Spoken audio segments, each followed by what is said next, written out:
In a world of shiny helmets, spandex jumpsuits, and strange monsters, these heroes force feed you a bowl of awesome that is the Tokudon Podcast.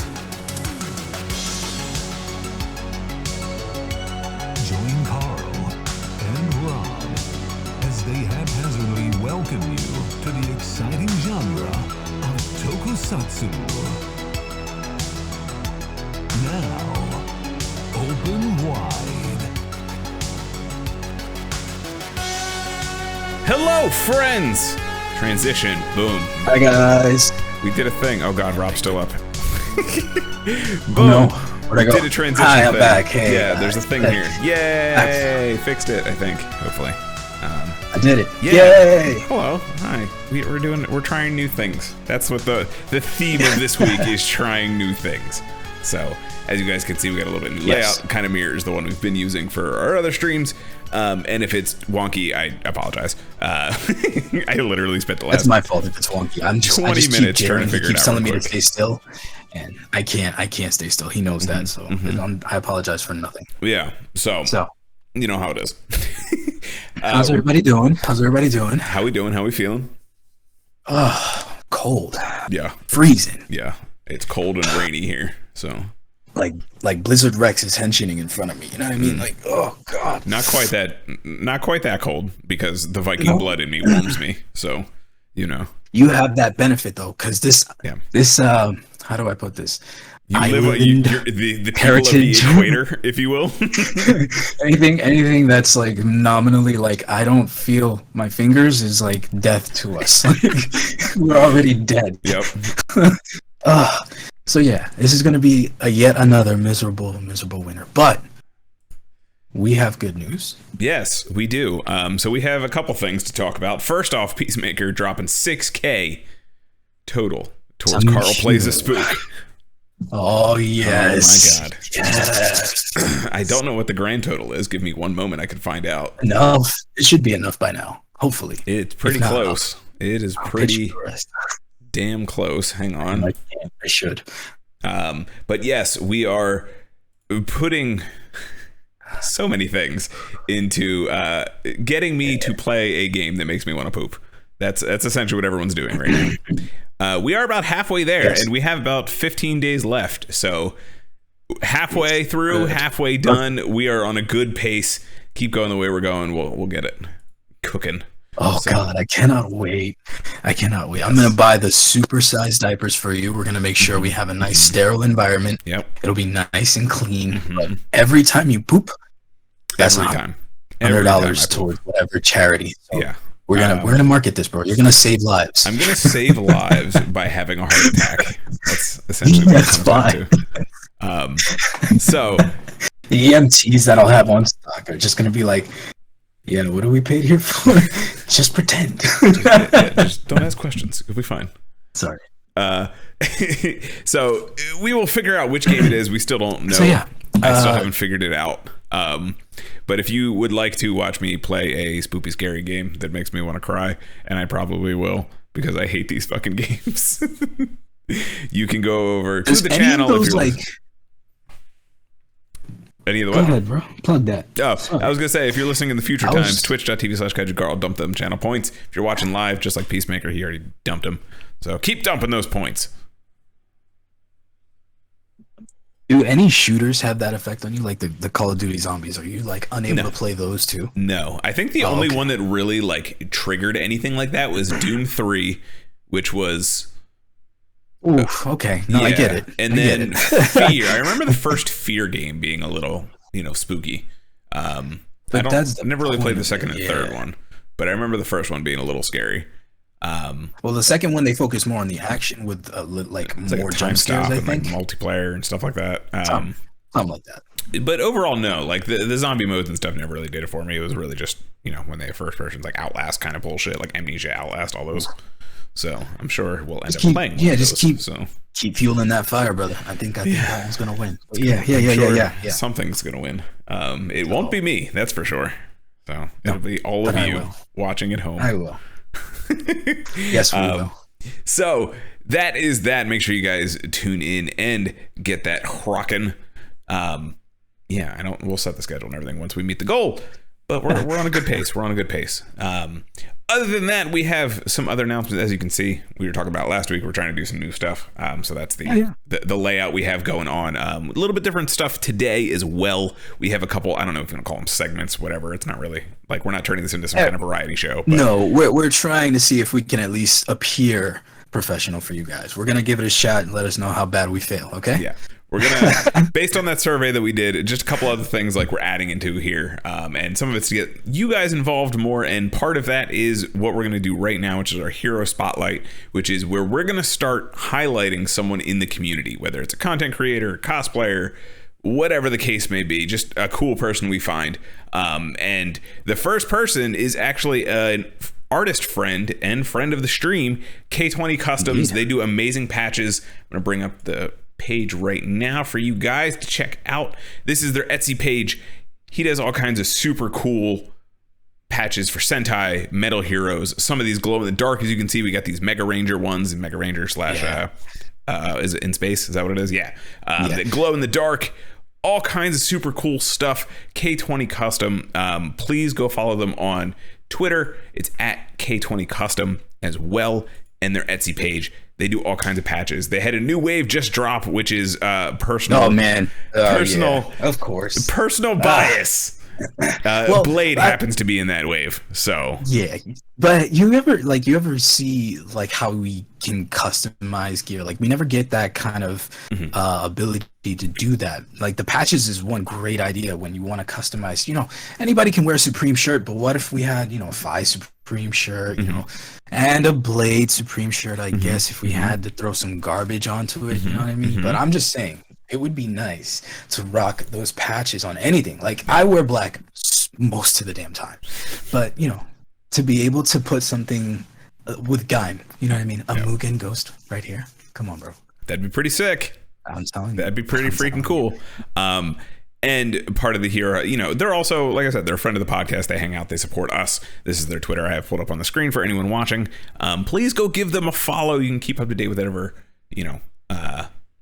patches and things like that they drop. They also stream on Twitch, so make sure you guys follow them on Twitch, twitch.tv/K20 Custom.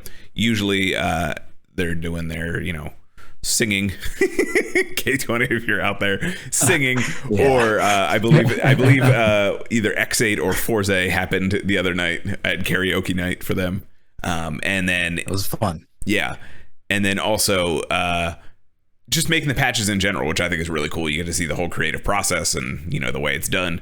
You don't see a lot of that stuff really, so it's cool to see that. So make sure you guys follow them on Twitch, K20 Customs, twitch.tv/K20 Custom. Make sure you go to their Etsy shop. I'm going to put a link up in just a moment here, and this link is actually pretty special because it has a coupon in there. But here we go. Yeah. It does, doesn't it? Huh? What's that coupon? That coupon? So can if you lay that one on me? Want to go as an official sponsor for our stream, which is our first official Tokusatsu sponsor, by the way. What's up? Hashtag sponsor, hashtag ad. I don't know. If you guys want to go right now, get some sweet Toku patches, use the code Blade Gang. Blade Gang. Oh, Blade God. Gang in all caps. That is Blade Gang in all caps. Y'all get 10% off. I will accept it because this is a good cause. Yes, it supports a local artist. It supports a member of the Toku community.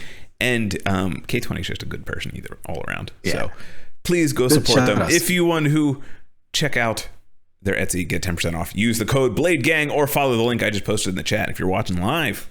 So... That's a how was that for a sponsor plug? That felt real professional. We nailed it. We nailed it because I want to take that same thing because K20 has a lot of fun singing. Yeah, and it's funny you mentioned the singing aspect because in this highlight we wanted to shout out a bunch of people, not just to mention how we can get this ability to promote other people in our community. It's really I was on this kick of opening theme songs and like karaoke versions because of what K20 does. And I discovered somebody who I hadn't heard before, and they're on YouTube. I want to share their link. I don't know them personally. This is just something I discovered. So, she appears to be doing covers of like, Showa era theme songs, and she did the newest Geats theme. And not even gonna lie, this new Geats theme has been growing on me, and I'm like, you know what, I really dig it. Her name is Voca Panda, I think, but she did the Geats cover. I just popped it up on the Discord. I'm gonna try to see if I can share it on the YouTube. Oh, I'm gonna let that to you. I'm gonna pull it up on the screen for everyone to see while they're going live. I'll let it play a little bit. I don't think we'll get copyright and strike for that. I'm not sure. Well, it's a cover, so it's her rendition of it, and I saw that, on her channel she does a bunch of covers for a bunch of Showa era shows that we have even yet to touch on. So I'm like really interested in how. Not interested. It was appealing that I'm like, oh snap, I didn't even know about half of these shows, but she's over here doing covers. So this is one way for me to increase my exposure just by enjoying the theme songs, bro. Very cool. Because like if anything today, our topic of today's episode, that theme song is a banger. Yeah. That theme song is a straight banger, bro. Yeah. So that is Voca Panda on YouTube. I'm sure they're on Twitch and all that kind of Twitter and all that as well. Yeah. But Voca Panda on YouTube, that is another one of our hero spotlights for the week. So make sure you guys follow that. That's playing right now, by the way. If you guys can hear it, that is I think it's playing. Yeah, I think it's playing. It's in your track. So there you go. So that's Voca Panda. Make sure you guys go give them a follow on YouTube. And you can also check out, let me just double check real quick, see if they're on Twitter. So I'm sure they are. No, yeah. Voca Panda. Legit, I've just been like jamming to Voca Panda is on Twitter. So you can follow them on Twitter. Pull up the page right now. It is at Voca Panda. You can go check out some sweet covers of Tokusatsu things, and there's Gundam covers. Oh my god! Oh yes, the G Gundam covers on there, bro. I knew you were gonna be about that. Oh shit! There's okay. G Gundam cover. Hello, friend. Yeah. Hello, new friend. Yes, exactly. So yeah, shout outs to you guys. Yeah, shout outs to the community, and that's kind of the whole point of that. Just highlight people in the community, have some fun, and bring each other together, and hopefully someone out there goes, oh shit, I didn't know about Voca Panda till right now. Hopefully that's the whole point. Yeah. The entire point is just kind of spread the love, if you will. So go check that out. Voca Panda on YouTube, at Voca Panda at Twitter, and then remember you can use the code BladeGang on K20 Customs Etsy shop. You can also follow them on twitch.tv/Kaiju Carl, Jesus, K20 Custom, and follow them at Twitter at K20 Custom. So, should we get into the topic for today? Yeah, brother. Okay. I think we have to. Yeah, we do, because it's fucking cool. It's fucking cool. Okay. Well, let's preface this discussion, because this was another one of these genius things that happens to me where I randomly just pick something that popped up on a thumbnail, and I'm like, yo, what about this? And oh my god. Yo, you picked a banger. I did. I did. Yeah. All right. So anybody who's watching this is Karate Robo Zaborgar. Zaborgar. Literally the most unbelievable movie I've seen in a long time. Yes, and I did not know this was a remake of a 70s show. I thought it was just... So there comes a point when... I don't know how you felt about this, but there was a point where I was watching a parody that was so good of a parody that I wasn't sure if it was legit or not. Before I knew that this was a movie that basically summarized an entire season in the first act. Before I knew that, I felt like this was two different movies in one.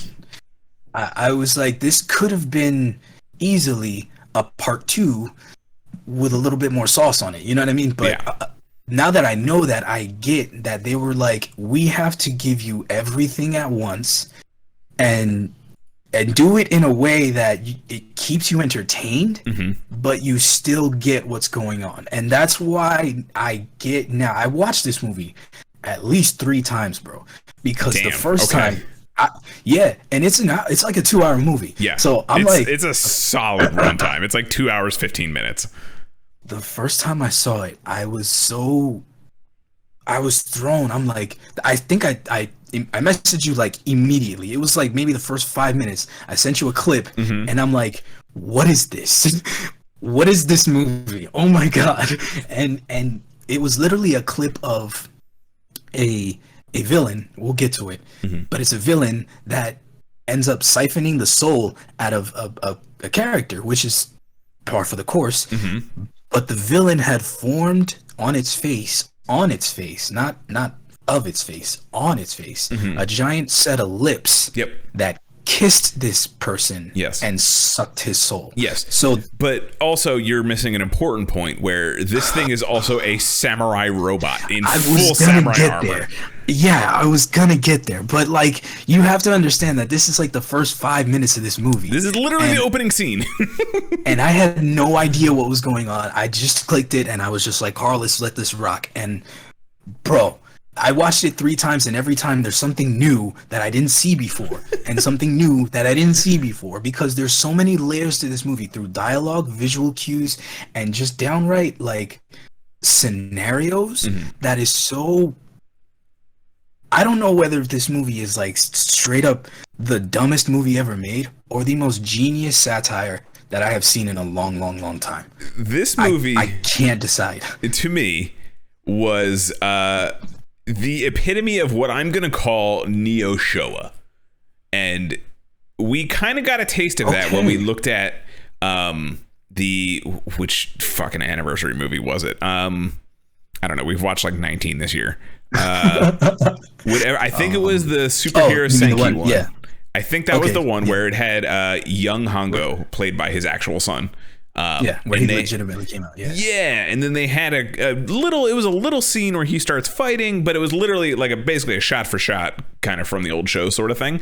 And there's something very cool to me about like modern graphics, kind of like when video games do like pixel art and Super Nintendo graphics, but they're, you know, more akin to it, not actually limited by the hardware like that stuff. So we're getting Showa era stuff that is created with 2020 resources. You know what I mean? We have the CG, we have the special effects, we have the budgets. You know what I mean? Which is what I think really helped this movie. Because and I find that shit super charming and fascinating and really cool to see. And similar to that superhero Senki, I think it was, where, you know, young Hongo comes out. This whole movie is that. Like, it's straight up a Showa movie. Like, the Denjin Zaborgar show is from 1970 something. And this is literally like a shot for shot of that show. Like, same techniques, same everything. But like I said, there's a CG budget, there's costume designs, there's Zaborgar gets a fucking upgrade. It's literally, it literally feels like you're watching what your parents imagined they were watching. You know what I mean? Like, this is everything. Way to describe it. And this is like how they were able to do it, because even us being jaded Heisei era, we're like, I'm watching this, like, I get it. I get why I prefer mine. Yeah. But wow, this is so the origin of why I like mine, that I don't hate it. You know, like, I get why I have mine, because this is so silly, and it takes serious moments and really shits on them in a pleasant way. Like, there's so much like violence in this movie, especially violence towards fucking women. Like, and then that was a thing in the Showa era. It was a thing where they didn't hold back on these graphic expressions. You know what I mean? Like, it's literally like a couple scenes. I think there's like 3 or 4 that the villain is whipping a character. Yeah, I don't remember the mom's name, honestly.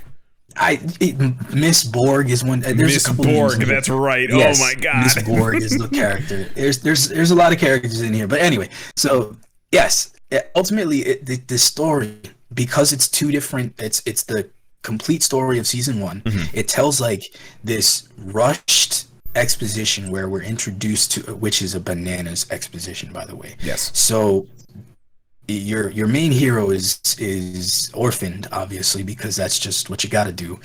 But he had a twin who died because his dad tried to be mother, and he died from lack of breast milk because his dad, who's a genius scientist, tried to feed his child with man breast milk. Yeah, of course. And that, because that's a thing, and he died. Yep.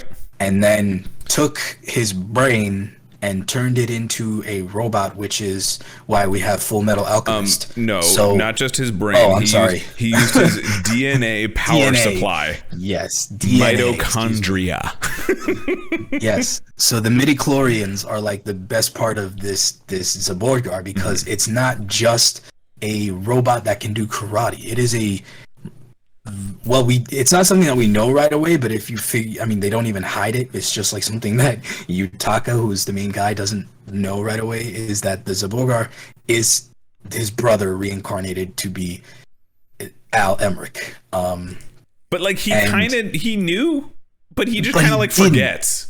He doesn't, because like but the dad tells him in that, like, so at one point after his dad dies, which I do want to talk about how his dad dies, because it's absolutely ridiculous. It's how you want to go. Yeah, I mean, you have to literally how I want to go. But there is no other acceptable. After his father passes away, he goes back to their secret bat cave, whatever fucking thing they're living in. And it's a scientist's lab. It's just your typical ass shed in like some random ass U-Haul place. Some like homeless squatting lab. Yeah. He goes back and there's this actual film reel just playing, and the father's explaining literally everything, and that's when he tells him that the brother has been inserted into Zaborgar as the DNA power supply, because that's what every fucking robot needs, a DNA power supply.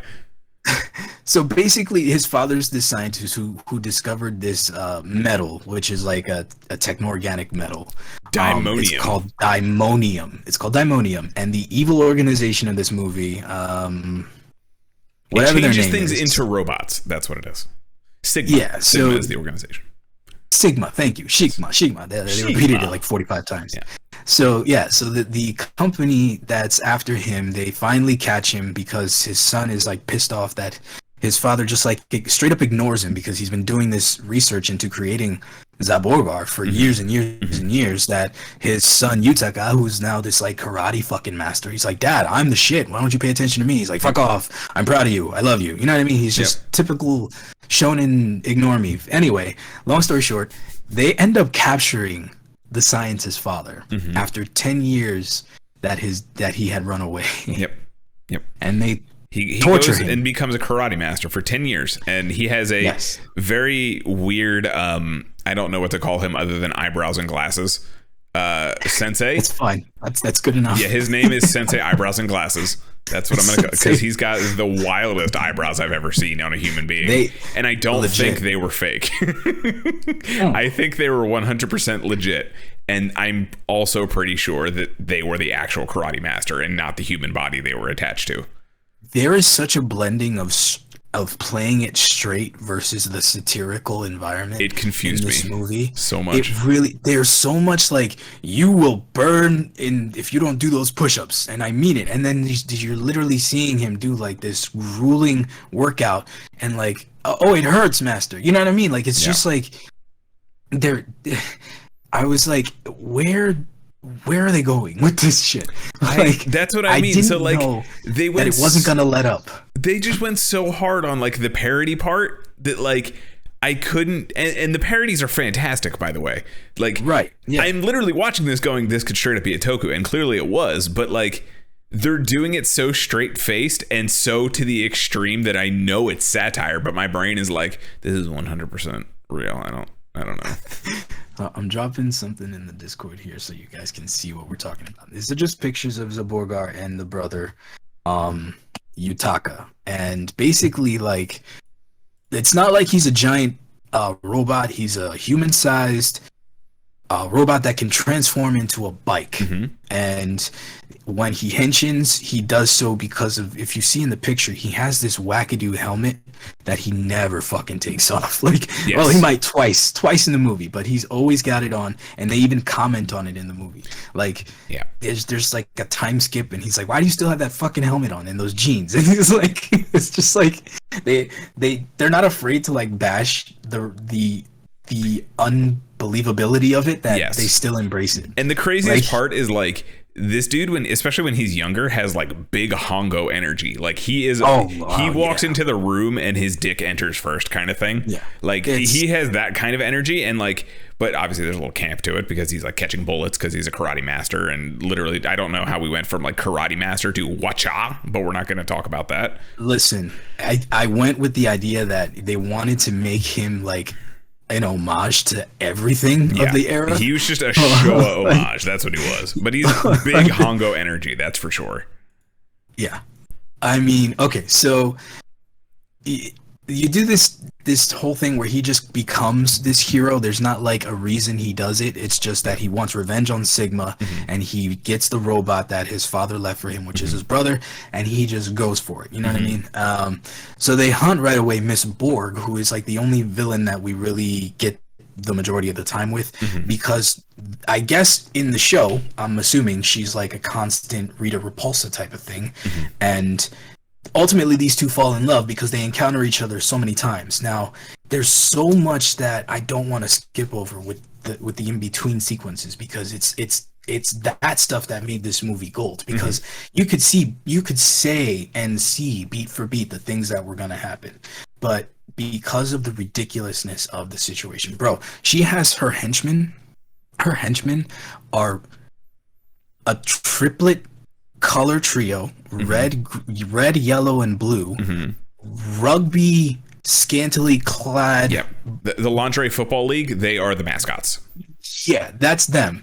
Yeah. And yet these villains are cyborgs that are meant to serve her, but if she steps out of line, they'll fuck her up. And they really do. The exact quote was, "We will crush you." And they tell her this in a huddle formation in which they have slammed their shoulders into her and are spinning her around. There's no moment in here that's like a dead moment. You know what I mean? There's always something going on in every scene. And whether it's ridiculous shit like that, or like fucking, there's a moment like later on, he's questioning himself because he's starting to fall in love with Miss Borg, right? Remember this? Where he's like conflicted because he let her go, and the cops were like, "What the fuck are you doing, bro?" Mind you, he's got two bro cops who, when we're first introduced to them, fucking shoot at his ass.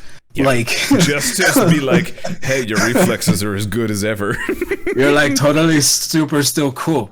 Here, cut those bullets with your fingers. Yep. Like, really? I mean, I get it, but wow. Okay, and these guys, these poor fucks.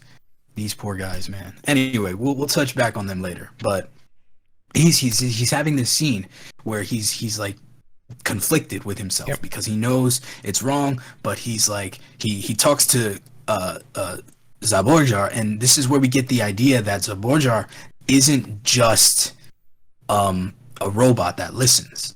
You know what I mean? He finally shows that he has like a presence of mind when he responds to his like plea. He's like, "I need to get out of my head, fucking hit me." You know what I mean? Yeah. And he just gives him a little pop, and he's like, "No, fucking hit me." And that was one moment. He literally says, "I need to bleed," and he goes, the full karate Robo comes out of him, and he starts like "Watcha, watcha, watcha." It gave me such dope vibes. I'm like, oh, I see. Okay, that's dope. I get it. He's trying to deal with it. Aw. But he's beating his fucking ass. Like, they're going back and forth, bro. It was so dope. But then they follow that. I think the next scene is some ridiculous ass shit where... Well, I can't stress enough. Like, I feel like you're explaining this scene like it's actually done without 10 levels of camp and cheese. But that's what I'm sorry. Yeah, I'm not getting to that because my whole thing is like, oh... You need to understand he's doing all of this in a terrible wig, in his vest and fucking bell bottoms, And he has a wife beater on, and he's like, I need to bleed. And he's that weird, like, 1920s in shape, out of shape thing going on.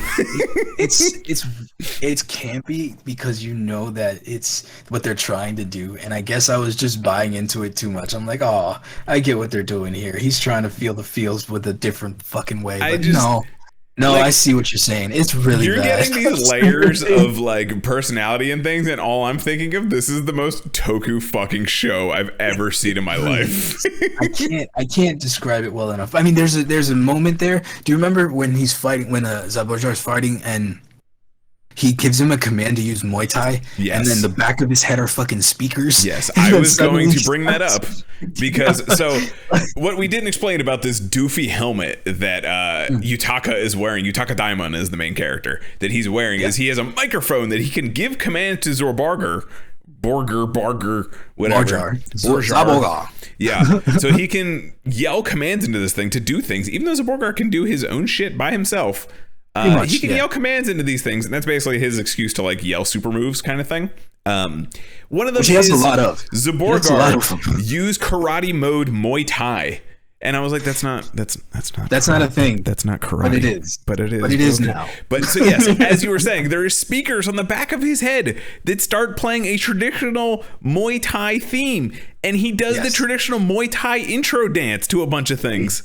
And he starts Tony Jawing everybody, like literally Tony Jaws the whole gang. I can't stress this enough. He's not fighting the gang. He fights one person. He needs one person after he just stands there and does the ring dance. That's all he's doing the whole time. And everyone's just kind of bouncing off him. And then he knees the head off of one thing. It's the diarrhea robot that he knees the head off of. It was awesome. You heard that correctly, by the way. A fucking diarrhea robot. There's also that's the level we're on in this movie. I can't let that get away enough that you guys need to understand the level we're on for this movie. No, you guys need to know there's also there's sub-villains in here too, and each of them have their own little weird quirk. Yes. When we mentioned the father died earlier, we forgot to mention that he was tortured, and he was tortured by being tickled. He was being tickled by a drill hand torture. Dude and a bald guy. Yeah, he said, I forget the exact quote again is, I can't get away from these things, is, "Don't pinch me there, that's uncomfortable." He's calling out to his son, "As you can see, I'm in an uncomfortable situation." As he's getting like drill handed with two half naked guys with like robot pieces on them. Like the only reason they're cyborgs is because one has a robot arm and the other one has like a robot eye.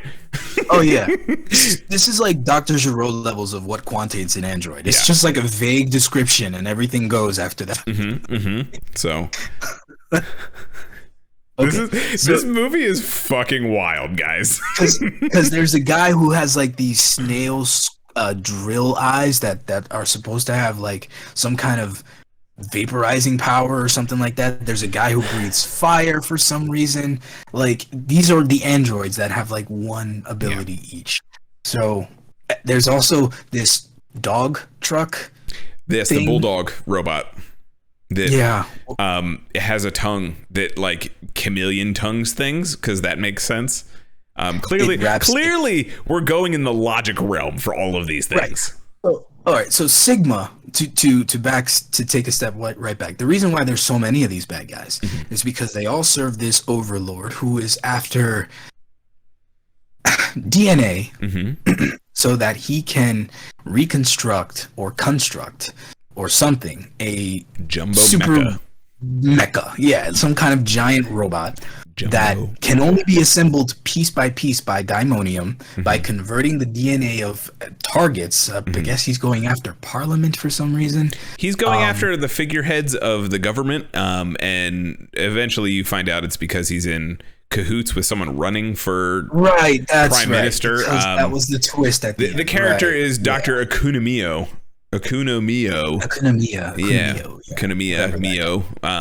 But yes, he is. So I don't know if we mentioned, but Daimonium is a special metal that also changes things into cyborg.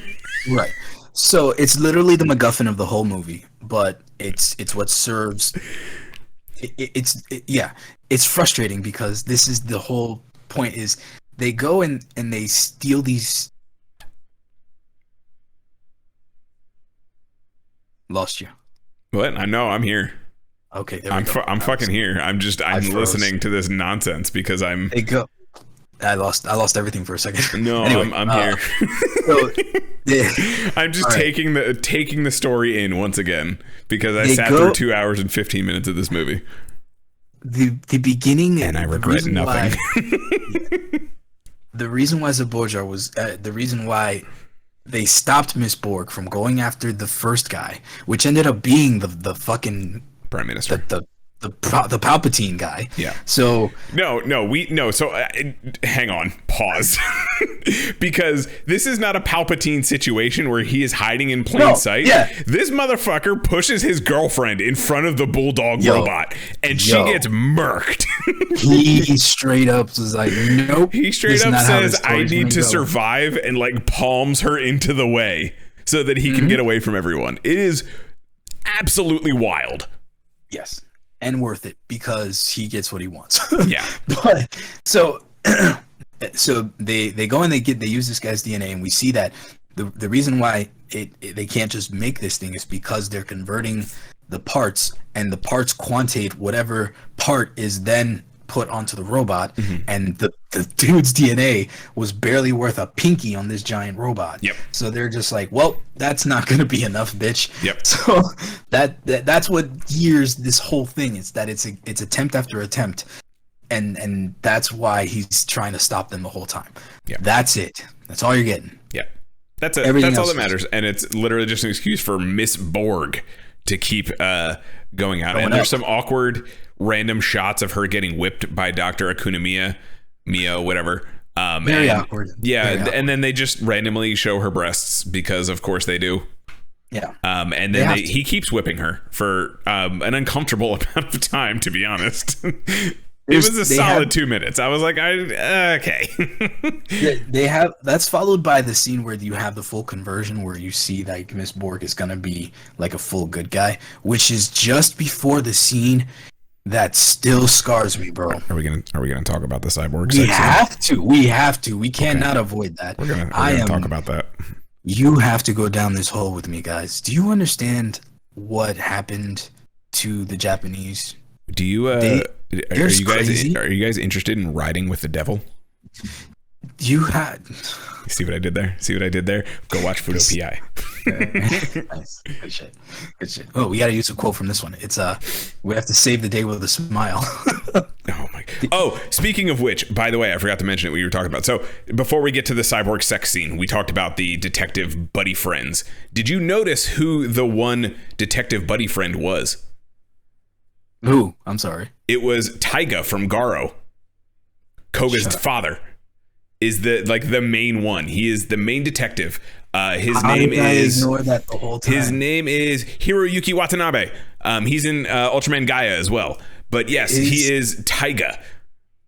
I didn't notice without the beard, honestly, and I was like, I know his face. Where do I know him from? This guy, this poor fucking these three dudes are so sad. So sad. And yet they gave me the most entertainment when they showed up because I felt their pain. Yeah. Taiga is your typical like grizzled detective man, right? And his whole thing is like, I have to do this because I'm for my wife and kids. And then there's the time skip and his wife and kids fucking leave him. He's a bum. He's abandoned and he's miserable. But he forms the society with the other three guys. Society of Smiles or some shit.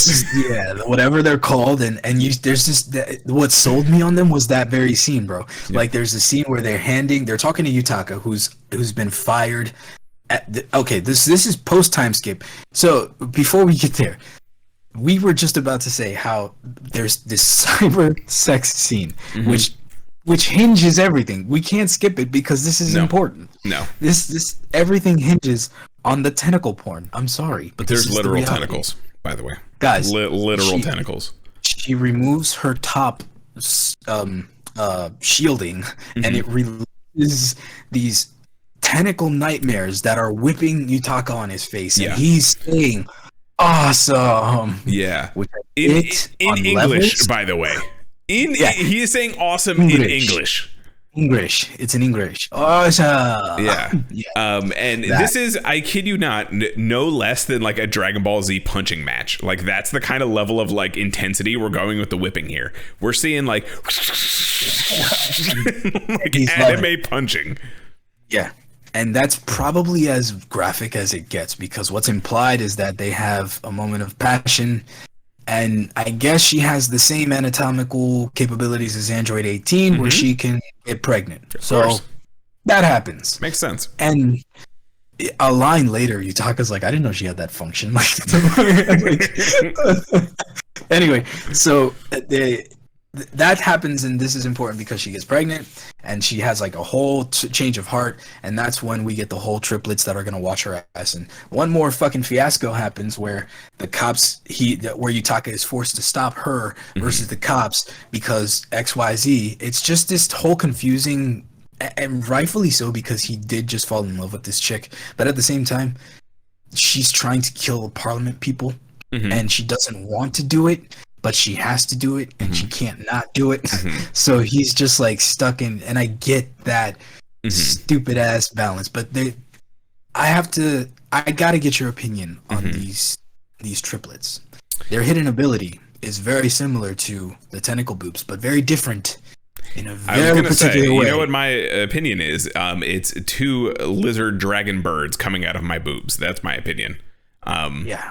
They are quite literally. So the entire thing is about cyborgs, and then you have these goofballs that are they literally have like disgusting fleshy fucking burn victim like Godzilla heads. They look like Shin Godzilla heads. They're Godzilla heads, bro. That's what they are. That's what comes out of her boobs.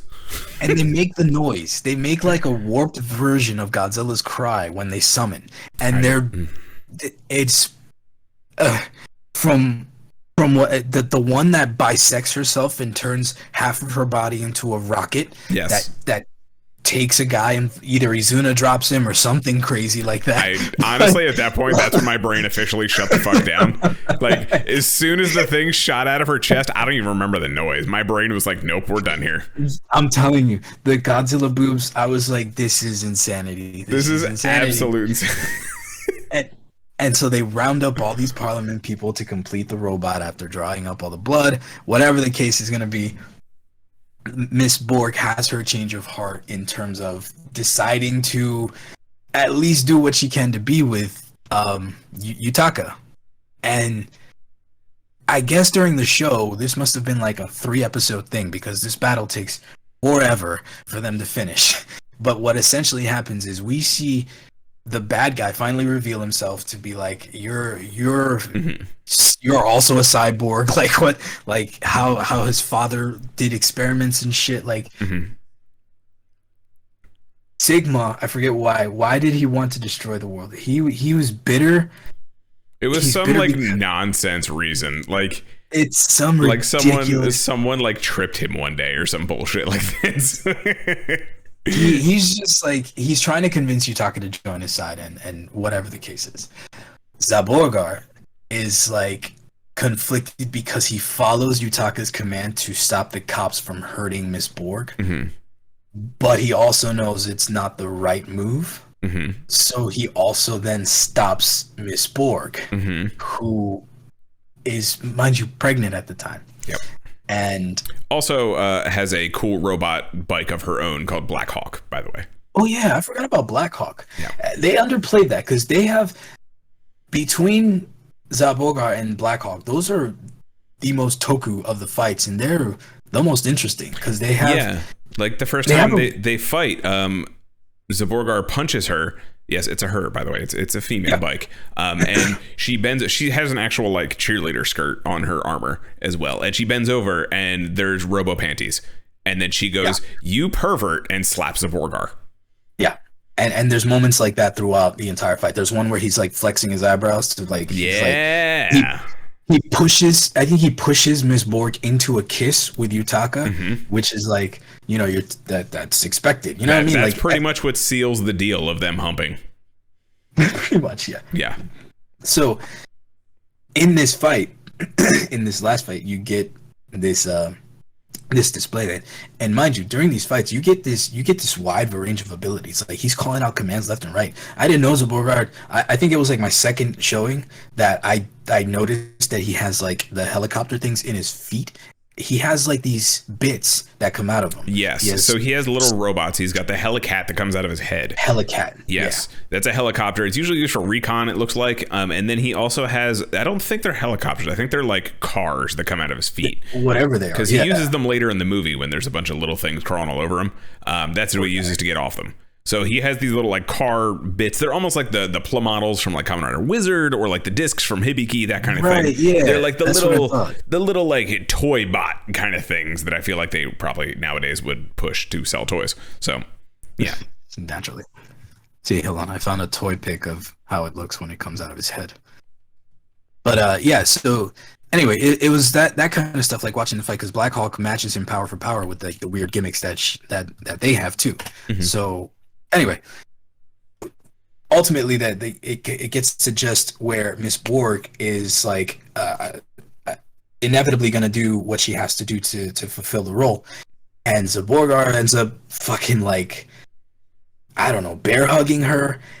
And I can't tell you, like, you know how that once everybody knows that meme where that guy gets shot one time and he's like dying for like 3 minutes. Mm-hmm. This is literally the reverse of that. He is blasting her down her chest for like a full minute and a half with like this relentless assault of bullets from his mouth blaster. Mm-hmm. And it's just non-stop. But that's an important part to remember for later in the movie. Yes, it is, because that's what it's just. It reminisced. It was.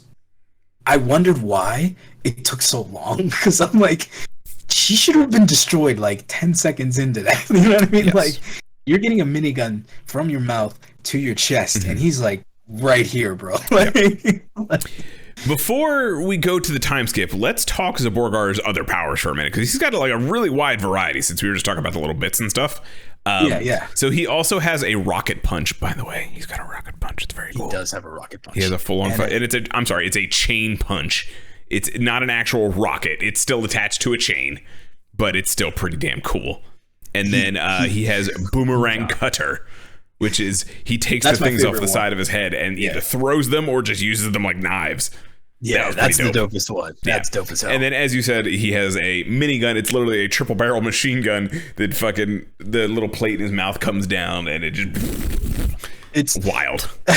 I can't, guys. I'm watching it, and it's been 5 seconds. It's been 10 seconds. He's blasting nonstop. And the camera work, mind you, while she's being blasted, they're not cutting away. They're not doing like pan it. It's just a straight all the way 360 shot of her going like,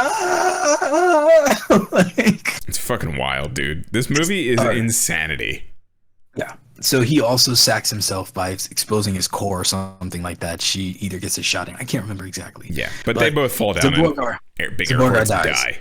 They both die simultaneously. Yeah. She explodes, he explodes, and then we get a time skip. Yeah, because Yutaka has lost everyone that he holds dear. Yeah, that's because he couldn't make a decision. Because he couldn't. The booby tentacles were too strong. That's what happened. I get Bros before booby tentacle Borgs. You know what I'm saying? That's a hard call. When they're anime whipping you, I mean, when you're saying awesome, when they're awesome. What she did some other weird shit in that scene too. It wasn't just the booby tentacles. There was other weird things too. She like electrocuted him with her like things on the top or something. Oh, she electrocutes his nipples at one point. Yeah, and she also shoots rockets from her boobs. Yes, they straight up open and just fire like actual rockets, like metal. She literally turns into Metal Greymon and just fires rockets out of her chest. They are. It's the Giga Destroyer. She has two Giga Destroyers in her boobs, dude. Oh my god! It's the exact same move. The hinges just come down, but it's still rockets that fly out of them. She's a goddamn Digimon. We figured it out. We figured out the mystery. That's the end of it. And she explodes with everybody. So what happens after a Digimon dies? They go to a Digi-Egg, and guess what happens when she dies? She had 2 kids. They get shot into a butthole somewhere, and they end up in the care of Sigma. Of course. Yeah. So 25 years later, we find out that Yutaka is me. He's working a shit job for a shit guy, and he escapes with this fantasy world. So he basically still has this helmet on and aspires to be a hero, even though he's just the driver. He's just the driver for that same political guy from before. But he ends up getting fired on this day because he almost hit this lady and he hit the brakes and pissed off the guy, so he gets fired for it. Yeah. That's just what happens. Pissed off the worst human in the world. And it's one of those like, well, okay. Yeah. Sure. He gets that jeans line thrown at him. So why are you still wearing those jeans? Like, they're comfortable. Wild. All right. So that's where you get the next scene where we're introduced to what happened to the cop guys. Like they're so, one's paralyzed, one's a total like suck up to the other one, but they all have this society where they focus on smiling every day. And like we said, Taiga's family has left him. His whole thing was, I'm doing this for my wife and kids. The first thing he says in the time skip is, my wife and kids have left me, so we're gonna keep smiling. Yep. And they're almost complete. They almost complete the robot. But there's this one moment that after they hand him the card, right? Yutaka takes their card and he's looking at it, and he's I think he says something, but whatever he does, we cut back to a shot of them, and they're all like gone in like this depressive 1,000-yard stare. And then as second they snap back, they're like, "Oh, hi." You know what I mean? They like look over and notice that he's looking, so like, "Hey, hi." Yeah, like, hi, we're fine. They're not wallowing in despair. Yeah, no, it's fine. I'm not manically depressed. It's great. Yeah. Yutaka's like, after that scene, we see him like trying to go for like jobs and shit, and you can see like he's such like how a Goku would be in the real world. Like no skills, no concept of anything other than punch things real hard. He literally breaks like a desk before he breaks this desk in, I guess, the unemployment center or something like that. And that's when we're introduced to the new characters, Akiko and Akitsuki. Akitsuki, yeah. Akitsuki. Anyway, these two characters, who are obviously so obviously his children. No, they would never be. That's crazy. Why would they ever be his children? The second we're introduced to it's Akitsuki first, who's like this so Bakugo yelling constantly, like dad. He doesn't even say dad because he doesn't know. Let me take that back. He says Yutaka Daimon. Yeah, he's over here calling him out for some reason because they think he might riding Black Hawk, by the way. Oh yeah, and the restored Black Hawk. Yeah. And then as he's being like attacked, he tries his triple kick, and he's had like signature moves in his multiple. Daimon himself is like this karate expert because he did 10 years of it and developed this fucking triple dragon kick. I'm sorry, he only ever kicks once, by the way. Yeah. It's called a triple dragon kick. He only kicks once. It's literally a rider kick, and he kicks one time. But it's a triple effective. But it's a triple dragon kick. But like he only kicks once. So no, it's triple effective. Okay. Right. Yep. Sure. Yep. Sure. Whatever helps you sleep at night. He attempts this kick, and he leaps off the table and sprains his back, and immediately hits the floor. And this is where we have I think the biggest fourth wall break of the movie. Like, this is literally like a PSA for diabetes. They take a large. I mean, I'm not even kidding, bro. This is like a good 2 minutes of the movie where they're explaining how he had too many cream puffs in the last 25 years and developed diabetes, and now he has to take insulin, and he shows insulin, and they show what it's supposed to do and how it balances it. They literally give you a PSA in the middle of this movie, guys. Yep. And I'm like, I appreciate that. I really do. But what just happened? If Wilford Brimley would have popped out. Diabetes. I'm Wilford Brimley, and I dare you to henshin without with this diabetes. Diabetes. Kamen Rider diabetes. So legitimately, he explains that he can't fight like he used to because he's a diabetic. And that's when Akiko shows up and saves him and literally flies through the entire thing, brings him to a cave, shows him that she has her mother's memories, and that's where we're revealed the whole, oh, I'm your daughter. Not that Akitsuki is the brother yet, but just that Akiko is his daughter. So he's under the impression that that's baby girl. Oh, snap, I have a daughter, and now I have to not be a loser. Who randomly just throws on a helmet because she goes into Terminator mode and can't control herself, by the way. Okay. Let's explain Akiko's situation. So she and her brother were robots. Mm-hmm. No. Excuse me, were cyborgs. Yeah, you're right. I take that back. I take that back. Yes. So correct. When they were in the womb, one of them got all of the human DNA and one of them got all the cyborg DNA because that's how cyborgs work through DNA. Yeah. Right. That, I mean, obviously you can't know. That has to be explained in the proper scientific method. Only if you can then explain to me anatomically how Krillin impregnated Android 18. Because then I'll accept that. She was still a human, kind of, sort of. Don't worry about it. They just took the bomb out. That is the Funimation. He took the bomb out and put the uterus back in, okay? That's all that happened. Don't worry about it. Shenron is magic. That's how. Shut up. Bomb the hell out of that. I'll give him that. Krillin. Dick. Yeah. Akiko has all of the cyborg DNA. And we find out later Akitsuki has all the human DNA, so he is not a cyborg at all, but Akunamiya is controlling him with this weird fucking Pikachu swipe thing on his forehead. It's his shonen goggles. They're just like this badge. Because it's Digimon. You know what I mean? Because it's the shonen Digimon. Goggles.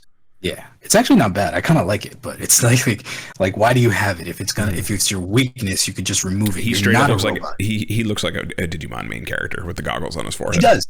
It's Davis. Hey, Davis. Yeah, he does look a lot like Davis. He even has like a red and white jacket. It doesn't have flames on it, but Davis's is blue. But it's like red and white, and he looks like he could very easily be like a Digimon main character. Hold on, I'm gonna get to the bottom of this. Akitsuki Zaborgar. Yeah. So. The big reveal, of course, after this time skip is when Akitsuki goes to fight Yutaka and Akiko's like, no, don't fight. That's your dad, too. He whips out Zaborgar, who isn't actually dead. He revived him and fixed him and made it so he will not listen to Yutaka because he supposedly hates Yutaka for the conundrum that he made him do. Yeah. So Uncle Zaborgar comes back with a new coat of paint. Quite literally, that's it. That's all it so far. He just gets some silver face things. And he's got blue eyes instead of yellow. Yeah, the eyes are the only different thing. But other than that, it's still Zaborgar. Mm-hmm. Yeah, nothing crazy. Nope. Yutaka shits himself. Yep. Like you would. Yep. And they fight for a little bit, for about 2 seconds, and that's and then him and Akiko run away. He's living with the detectives, by the way, the Smile Company, the Smile Society. There's 4 grown men who are crying constantly, huddling together in a very tiny apartment. And he brings his daughter there, and it gets a little awkward, honestly, a little weird. Yes, because she's there, and she. I mean, I guess 25 years, she's at least 25 years old, probably. Maybe she's over 20 at least, which is fine. Yeah. There's no questions there. It's just, it gets awkward, It does. So the one dude, especially, the one who kind of like simps for Taiga, he kind of just, he should not be alone in a room with her. No, I don't trust him. Other than the creepy vibes or whatever. So we skipped the aspect that the Akitsuki discovers the truth, and Zaborgar, the bad Zaborgar, is destroyed partially. They take him back and they're repairing him, but Yutaka is telling her, hey, no, he deserves to hate me because I betrayed him, XYZ. Mm-hmm. He just doesn't want him to be repaired, and he and Akiko get into this big spout, and she takes off, and that's when she like gives into the despair and is finally captured by Sigma like within seconds. Yep. Because anyway, don't worry about it. So she's captured, and she becomes the core of the giant mech. That she is the final piece to the jumbo mecha that he has been siphoning DNA from, which I don't know why he didn't do that with the other cyborgs that he had, if that's the case of cyborg DNA, but whatever. Now imagine if Asuka Kazama wore pointy antennas like an alien and had like just armor on the same bits of clothes that she had. That is the exact outfit that this. It's a battle bikini. We can say what it is. It's a battle bikini. It is a legit battle bikini that I don't hate, but at the same time was awkward about. Very awkward. Not hating. Honestly, the whole time I thought the daughter was like 16 because I completely forgot it was a 25-year time skip. It felt weird. It felt weird. The whole energy was like she may be underage. That's kind of the whole energy it had. Right. So like when she grew to 50 feet or more, definitely more actually, and then she's in this weird battle bikini and like wandering around, stomping around the city. I was like, this is uncomfortable. She has some action sequences too where she does unleash some dope ass moves. Like think of Alicia in Tekken, excuse me, where she does like the diving knee for once, and like she doesn't have like normal feet. She's got like these metal Mega Man feet where she's like kicking people with them. Yeah. Like it's almost to the point where you can tell that, how do I put it? She didn't feel awkward. Like she felt awkward moving, so they didn't use much of those sequences, but it worked, man. Like you could tell she was so uncomfortable in this outfit, but whatever. So awkward. She's this giant 50-foot robot. Sigma betrays that Parliament dude by having her sit on him as the 50-foot monster. She kills him by sitting on him. And that's pretty much moving on. I'm sorry. So that's pretty much what happens. Told you, it's a whole energy. It's weird. It gets weird. These smiling guys have these outfits that they finally put on in their show, and they have a fucking team uniform. It's great. It is so Sentai that I love it, but it's just like they so just had this. You know what it reminded me of? Do you remember when we watched what the fuck was it? The local Hero Tyson show? Dogenters? It reminded me of Yamashiron before he henshins into like one person. The three of them. That's what their suits reminded me of if they had like the same color. I mean, it's legit. It's like this pink. It's like SpongeBob and Patrick together. Yep. They literally just put that outfit together. Yep. And it works because they're on the screen for like another 10 minutes. So as abrasive as it is, it doesn't last long. And they have similar helmets to Daimon, by the way. They get similar helmets. Oh yeah, that's right. That's right. The Vespa helmet. The one guy gets taken out by a giant boob missile. Yes. And he dies very happy about it. The weird one. The one who's given off a little bit of a weird vibe. He is hit with a large boob missile that is quite much larger than he is. She launches like this, by the way. She does the Nya cat thing, and she launches it that way. And then and then he gets taken out by that and is not mad about it. And that's fine. I get it. Yeah. Respect. And then Taiga leaves the paralyzed person in the middle of the street to try and call his daughter. Yes, but this is following that attack. The giant 50-foot Akiko breaks out a phone that is releasing radio waves. God, I forgot about this. She's having an inane teenager conversation. It's implied that she's like just replying. You get what I'm saying. Yeah, she's like, oh my God, he did what? Oh, yes. But Brendan was so cute. You should have gone on a date with him. Oh my God, what the heck? Oh, I'm still not ready for this test tomorrow.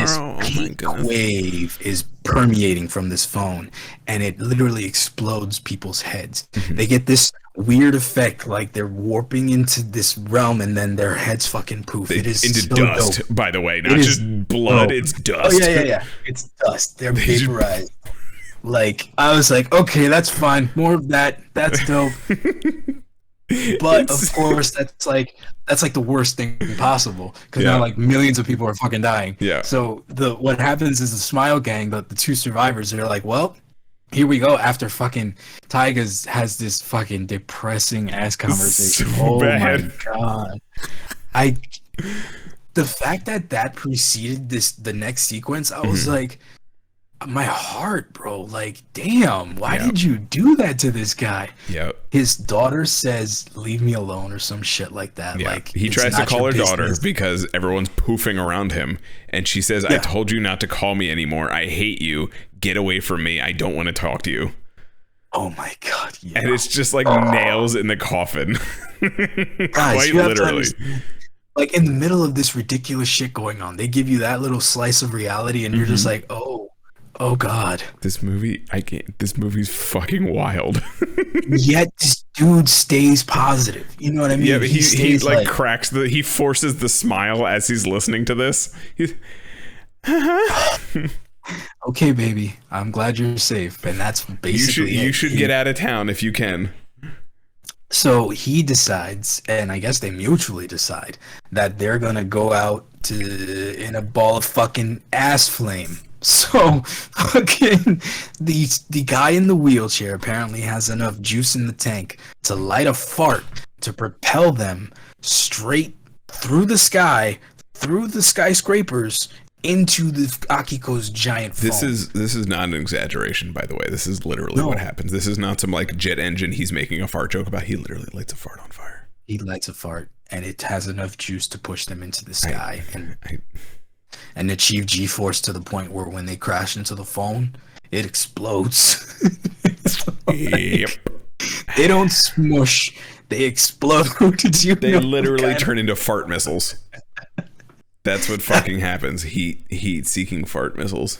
Yes. So while this attack is going on, Yutaka is debating repairing Zaborgar because he feels like he should just give up.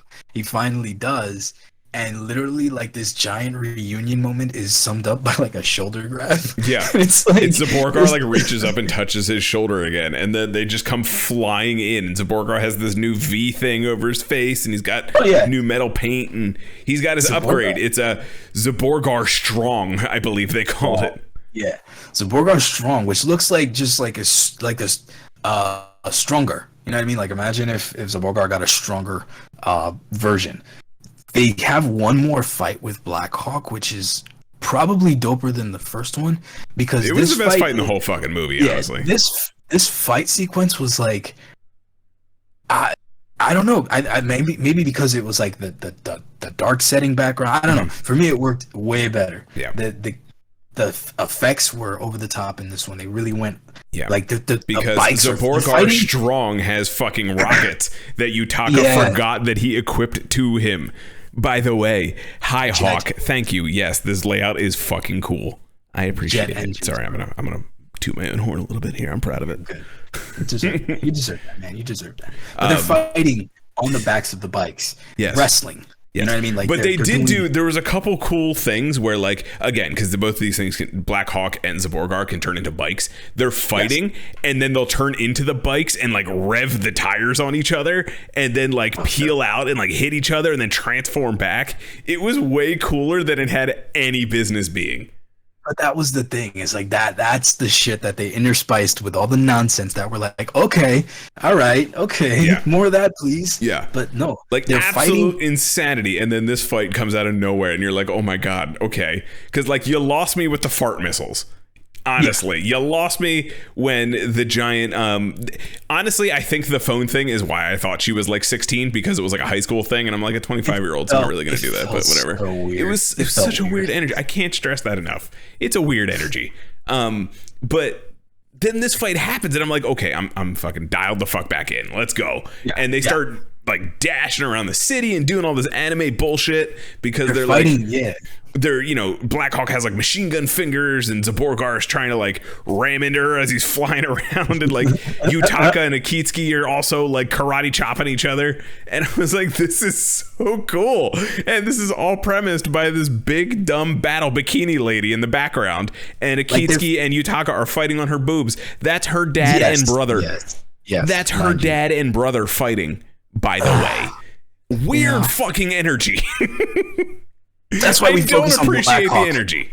Focus on Blackhawk and Zaborgar, who are doing like Transformer level fucking fighting, bro. They're transforming in the middle of swinging. They're doing like Bloodborne type dodging. It's fucking great. It's so great. They're doing like this one the Blackhawk does like a kick that then transforms into the tire, bro. Like it was fucking dope. It was like, cool. It was really cool. And then Akiko, still battling the control where she goes into the Terminator helmet, still battling that, is able to control herself enough to open up some kind of dimonium metal relay thing that Zaborgar can fly into and create a I don't know what to call it other than a fucking unibeam cannon. He creates a proton cannon out of his chest. That was the vector cannon, bro. That was not a vector cannon. That was that like shit. If it was anything, it was like the Buster. That was the fucking Tic Tac the vector cannon puts in its mouth to freshen its breath. That thing was teeny tiny. I can't. But the fact that it gave like this what is it, 5 shots? It was something. It was something. Like I don't know. It was cool green energy, but like each one is just taking chunks out of Black Hawk. She goes and she touches giant Akiko when she's in control of herself. Touches like these power poles, like the giant transformers, and she's like juicing this ray that just like it's dope, guy. It's such a dope visual because he's like in the center of her. Absorbing it's a dope visual until you see the battle bikini. Once I can't stress the battle bikini enough. It really ruins all of these scenes. you gotta understand that so much of this shit, because mind you, her mother had like 12 slapping scenes. You know what I mean? Yep. Like she was getting spanked in at least 4 scenes, and I'm not stressing that. No, that's not an exaggeration. Scenes. Every time she fails in the first half of the movie, she is getting spanked, quite literally. Yes. So this movie did not do well. It knew what it was doing. Giving dignity it to knew exactly what it was doing. Characters. Yes. So yeah. Anyway, so that gives them enough juice to launch, like you said, this 4 or 5 blast. I don't even know what to call it. It's the dimonium cannon. That's what it is. That's what. Forgive me. Yes, that's what it was called, and that's what destroys Black Hawk finally. Mm-hmm. Yeah. But the whole time Yutaka's like hanging on to his battle armor. Yeah, he's hanging on to his cyborg daughter's nipples. Yeah, man. By the way, man.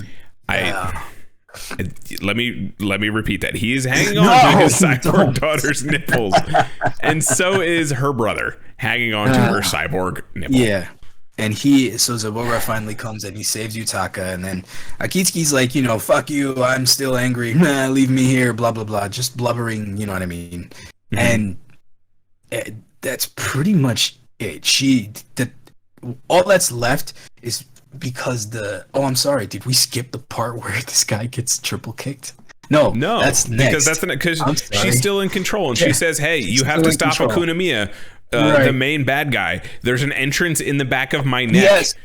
Which, by the way, we skipped the part that after he formed her, he went inside of her uterus. Yeah, through her belly button. But then she says, there's an entrance in the back of my neck, and he wanders his way through his daughter down to the uterus. Why are you saying it like that? Because it's fucking weird.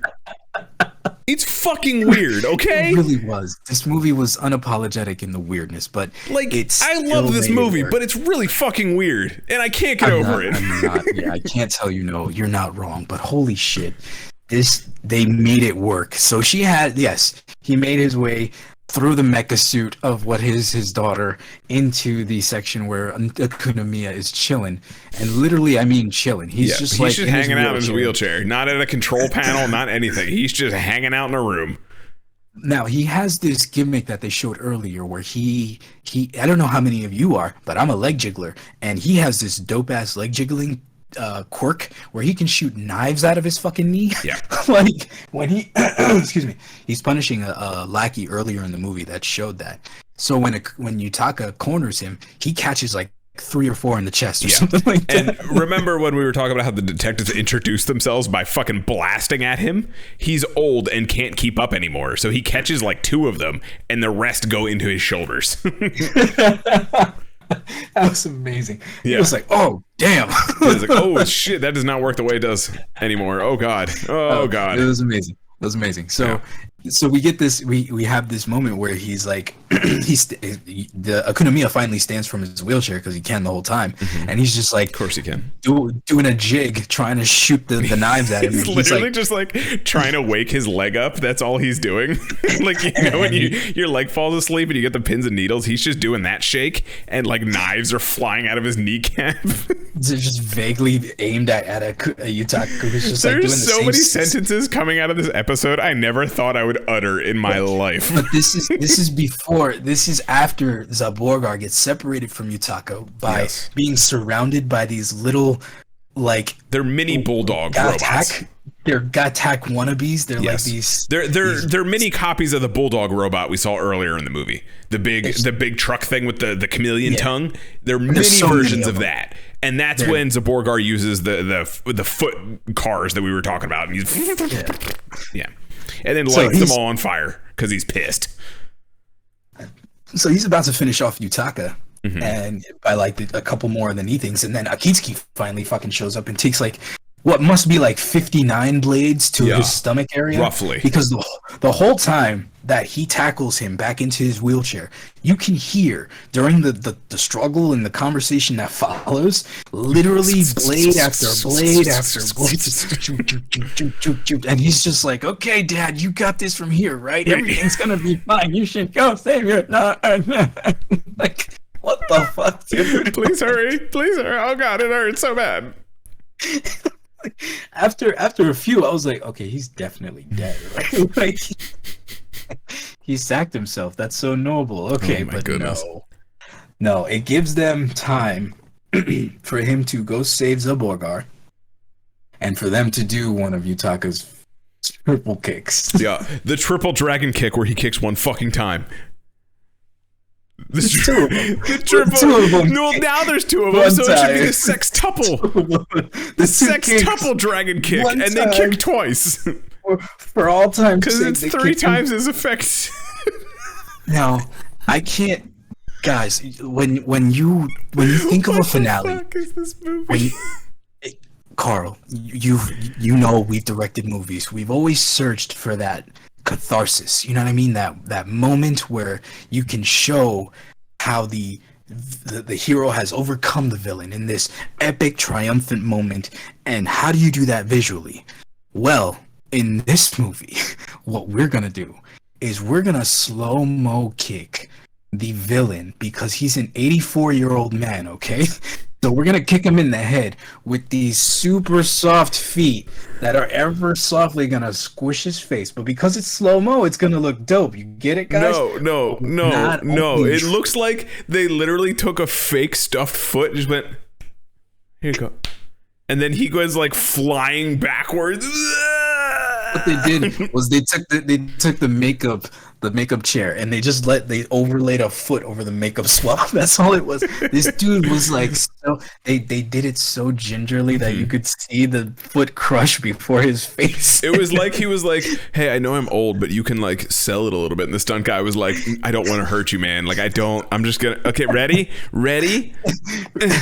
Just a little tap. And they were like, you can do it harder. There's probably a couple more takes, but they were like, that's the one. That's the fucking take. It. That's the one we're going with. It's either that or the fake toy that we used. Yeah. So we're going to go with that one. Oh my God. Okay. So they do the kick. You can see that whole moment. And then what follows is that impact pushes him in super slow motion. I'm going to try to copy it, okay? He went in super slow motion, like what? Looking at the camera. Ah! Yep. Full eye contact the whole time. Dead into the lens of the camera. The whole fucking time. He's just like, oh no. And then gets fired back out of the belly button door that he went in on. And explodes in front of her vagina. Yes, of course. Can't stress that enough. A total tracking shot. Yutaka's daughter, the 300-foot robot daughter whose nipple he'd been hanging off of for the last 30 minutes. This old man explodes in front of her vagina. What the fuck did we just watch? The most amazing movie I have ever seen, because what we're followed is another heart wrencher where earlier Akiko made Yutaka promise her that if she ever became the suicidal homicidal robot that he would destroy her. So he's got to live up to that promise, so he fucking destroys her. Just like Zaborgar did to Mama. We have another fucking minute and a half of a railgun traveling down her body. Oh my God, playing the saddest theme song. The median of your body, I'm not kidding you, from chest to belly button, it is just a solid stream of machine gun bullets from Zaborgar's back or mouth, while Akitsuki and Yutaka are hanging onto this doofy robot thing. Crying. while they are murdering their 50-foot naked sister daughter person, Cyborg. So this whole thing goes down. I mean, it's just a drawn out thing. She's destroying, she's exploding, and then we get this Matrix flash where she's like in the Matrix with her mom. She's in the fucking Gaia library all of a sudden. Yeah, her mom is like this fucking entity now who's like integrated in the Matrix, and she's just like, guess what, Pinocchio, you're a real girl now. So all of a sudden she's fucking born again as a human girl. What? They fucking take, I swear to God. So we started with cyborg DNA, and I swear to God, the conversation is because you became the jumbo mecha, you will be reborn without your cyborg DNA. You will live life as a pitiful human. You're gonna have sorrow and strife. Is that all right? Yes, you that's okay literally with that? what she says. Oh my goodness. What is up, Angus Beef? We're talking about the weirdest fucking movie ever called Karate Robo Zaborgar. This has been an experience beyond I could explain. I didn't know that there was a level of this movie that we're not fucking done. Don't you stop right now. We're not done. We're not done. No, we're not done. No, we're gonna finish this fucking movie before you do that. All right, wait. She falls, right? Yes. The body explodes, and Akitsuki and Yutaka find her in a field. I don't know how the fuck they got to this field, but they're in a field, and she's there. And Yutaka holds her while all of her metal pieces start falling off. Her little antennas, her weird Mega Man feet, and then of course she's wearing like cool Yutaka driver gloves and her like wristbands. It's the weirdest fucking thing ever. She's in a schoolgirl uniform. And she's in she's in a fucking schoolgirl uniform. Because that's the energy of this movie. You close out. They end the movie finally by implying that Yutaka is gonna go full Ryu and just go vagabond with Zaborgar and fucking defend justice. And the two kids who kind of like don't really have a relationship with them, like, we're just gonna go do our own thing. That cool? Like, we're gonna go the opposite direction you're going. Okay? Like, they literally are like, yeah, you can fuck off. We're good. Yeah, they're literally like, yo, you're fucking weird. This is weird. We're gonna go over here. You know, Akitsuki says something like, we're not going the same direction, but our hearts might. And I just vomited a little in my mouth when he said it. I was like, oh God. Oh God. I was just imagining he's telling him, just don't find us ever, please. And to top it off, we get another time skip, which has to be a solid another 30 years. And Zaborgar, at least. Yutaka is in Zaborgar. And he says, Zaborgar wheelchair, let's go. Yep.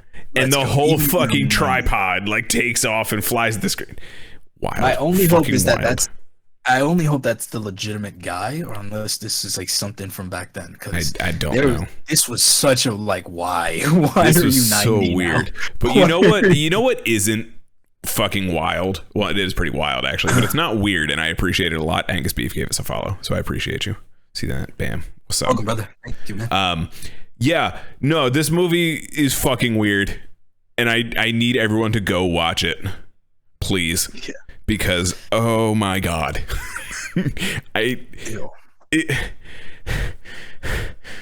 Take a second.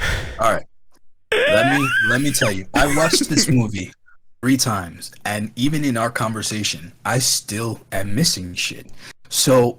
This is a movie that you could make a thing about. It is that level of rewatchability that I am actually kind of looking forward to watching it again in the future with some time, because this has been so much at once that I can't express this appreciation and fear that I have, because if we ever get something like this again, bro, I'm gonna need drinks, therapy.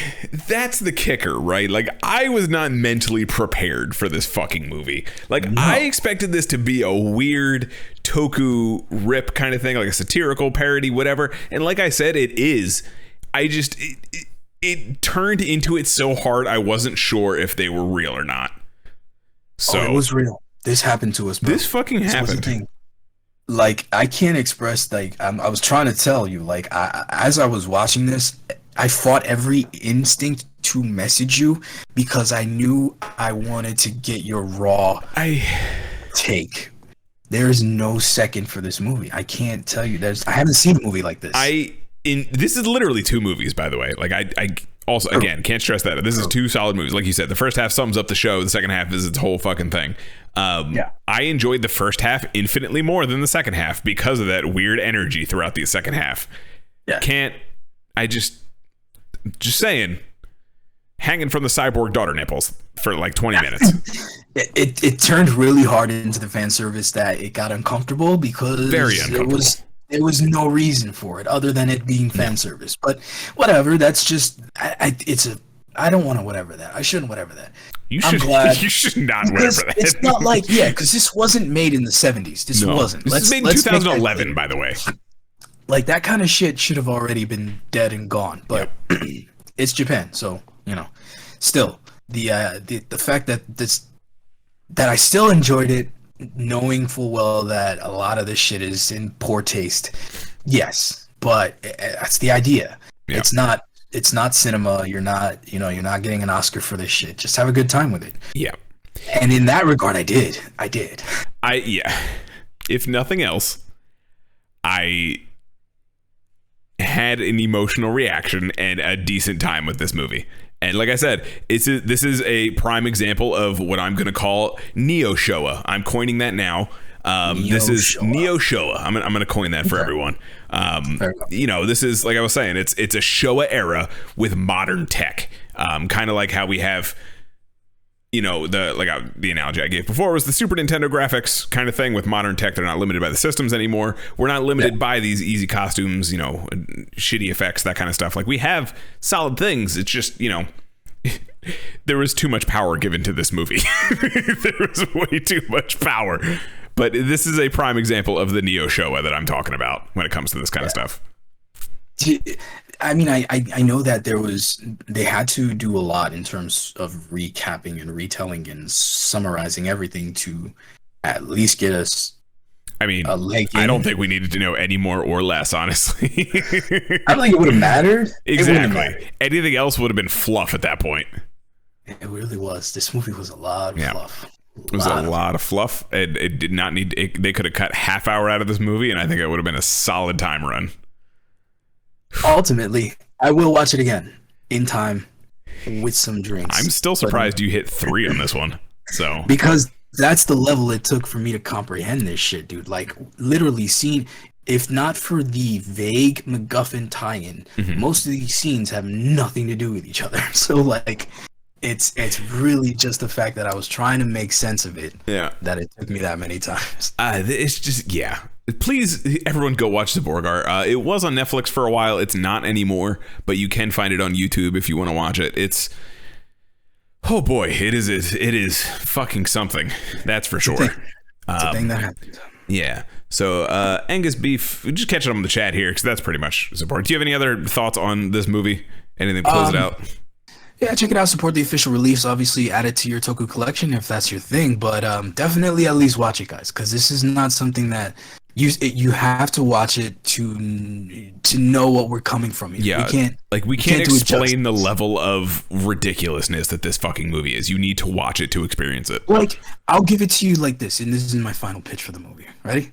Imagine if Leslie Nielsen got his hands on a Toku property and was able to tell his story with it. The Naked Gun guy, for all of those young folks, the guy who made those movies, if that slapstick is your style, you'll like this movie. Yeah. It's a good way to put it. That's for sure. For America. For America. For American old guys. America, for the diabetes America. Angus says, in their opinion, Evolto is the best Kamen Rider villain. We haven't seen close to half the Kamen Rider seasons. That's okay. That's a good choice. It is a fair. That is a fair bid for the best Kamen Rider villains. To be honest, he was the last villain who was the most engaged with his story. Who was a legitimate villain. That's how you do a slow burn villain, in my opinion. Because I don't consider Horobi, because the next one would be Horobi, and Gio's bad guy was a joke. Like, Gio's a joke. Gio's a joke, but Horobi was, I would say, had a better arc. But Evolta is like, it's rare that you get a villain with so few traits anymore. Like they usually bring a villain over from the dark side or keep him completely shut out. Yeah. What they did with Evolved towards the end, especially with Ryuga, like, did you see the movie, the special? The one where he gets the Evolt muscle galaxy, whatever. Yeah. No, I didn't. There's a final moment where Evolved actually like does something for Ryuga. I can't remember exactly if it was save the girl or spare, something like that, where he was selfless in that moment for Ryuga. Mm-hmm. You know what I mean? That's like an Aizen doing something nice. You know what I mean? Like, yeah, and it's like it was interesting, right? Like Evolto is evil, like to the core, like that's his shtick. But like at the same time, he's still compelling. Right, like a lot of times it's like you get that kind of caricature evil when they do these things. Like Angus just said, Saber had like 3 main villains. A lot of the villains in Saber are one-dimensional, and I mean, I fucking love Saber, but they're Angus, very imagine if all those motivations were infused into one character. Yeah, you know what I mean, wouldn't that have been so much better? And it's cool, kind of like what you're saying in Aizen. Speaking of which, the new Bleach arc, I believe, premieres in the next couple weeks. Do not downplay that. Say that again. Say it loud. So Bleach is premiering this month, and the final arc, the 1,000-year war arc. Just FYI, if you guys are into anime, that is premiering this month. But very similar style character where he's just evil to the fucking core, and he does some things that might surprise you, but also not really surprise you at the same time. So, So, also saying that they absolutely love Evolt almost becomes an anti-hero in the end of the movies. Interesting. Yeah. That's what I mean. Like, if you didn't see the movie, you would. Yeah, it's definitely one of the best things about him is that it wasn't like a focal thing. Yeah, they just give you flashes of it, and man, dope. Because when dope. As opposed to like when they do shit like like Gentoku, like, And they're also saying that the worst movie the kaiju movie they've ever seen is God Raiga versus Kong Oga. And we had Hawk, if you're still here, you can help us out on this one. We drug our boy Hawk through Raiga, God of the Sea. Raiga. And the battleship captain that had animal noises play every time he was on screen. So that was a trip. I can see how that movie is probably god awful too. I mean, we still have so much of those to see like that. I think I saw the other day that there's actually the Goliaths movie. Do you remember that? The 2 Goliaths that fight each other? I'm sorry, the War of the Gargantuans? Excuse me. Yes, Gargantuans. That one. You know that movie. Very much so. Yes. So I saw that's there, and we're going to watch that because holy crap. Yeah. I'm reading here. It says, my neighbor will be so happy to hear I found... Okay, let's clarify that real quick. Angus, Carl loves... I love Saber. Saber? I like Saber more than Revice, by the way. Wanted to like Saber more than I did. I should have liked Saber more than I did. But, I like the suit designs and the story arc that they almost had with Kenta, but that's fine. If we got Arabian Nights in like the main show, I think it would have worked a lot better. But whatever. Definitely. Yeah, definitely.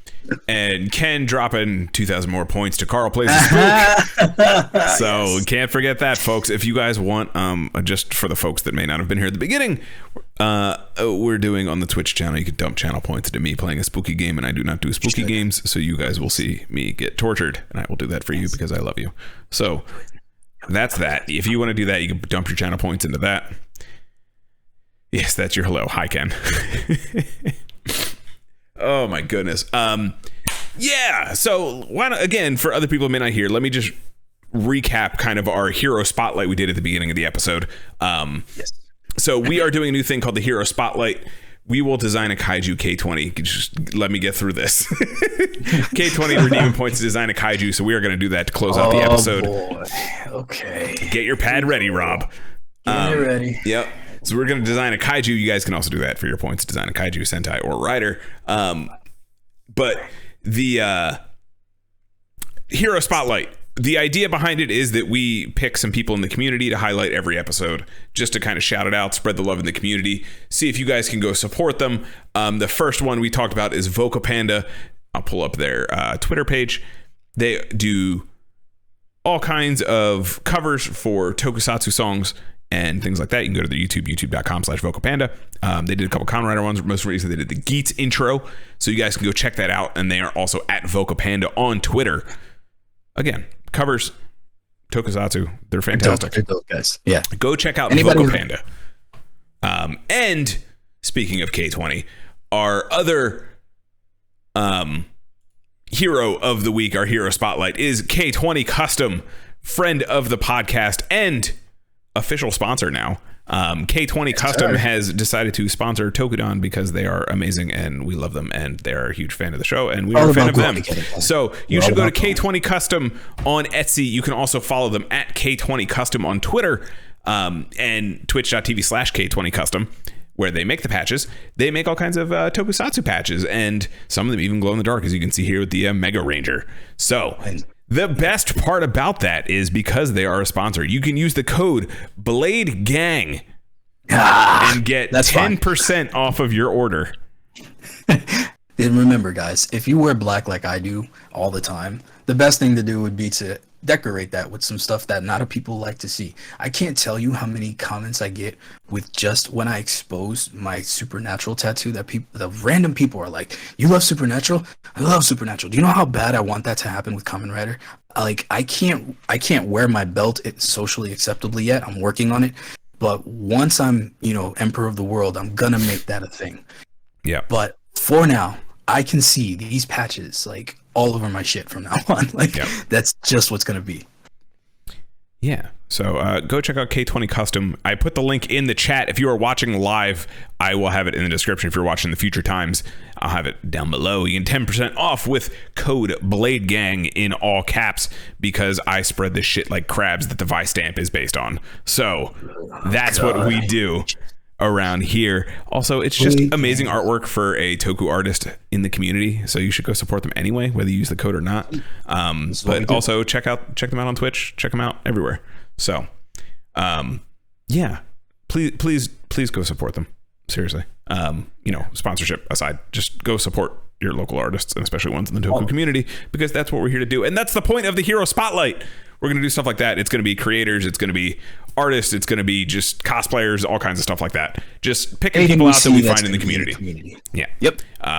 Just even random people, friends of the show, stuff like that. I know that sounds a little, what's the word? Nepotistic. That's a little. But whatever. But we love our friends, and you should support your fucking friends. So you should, and this is the way we do things here. Yeah. That's what we do. I love you, man.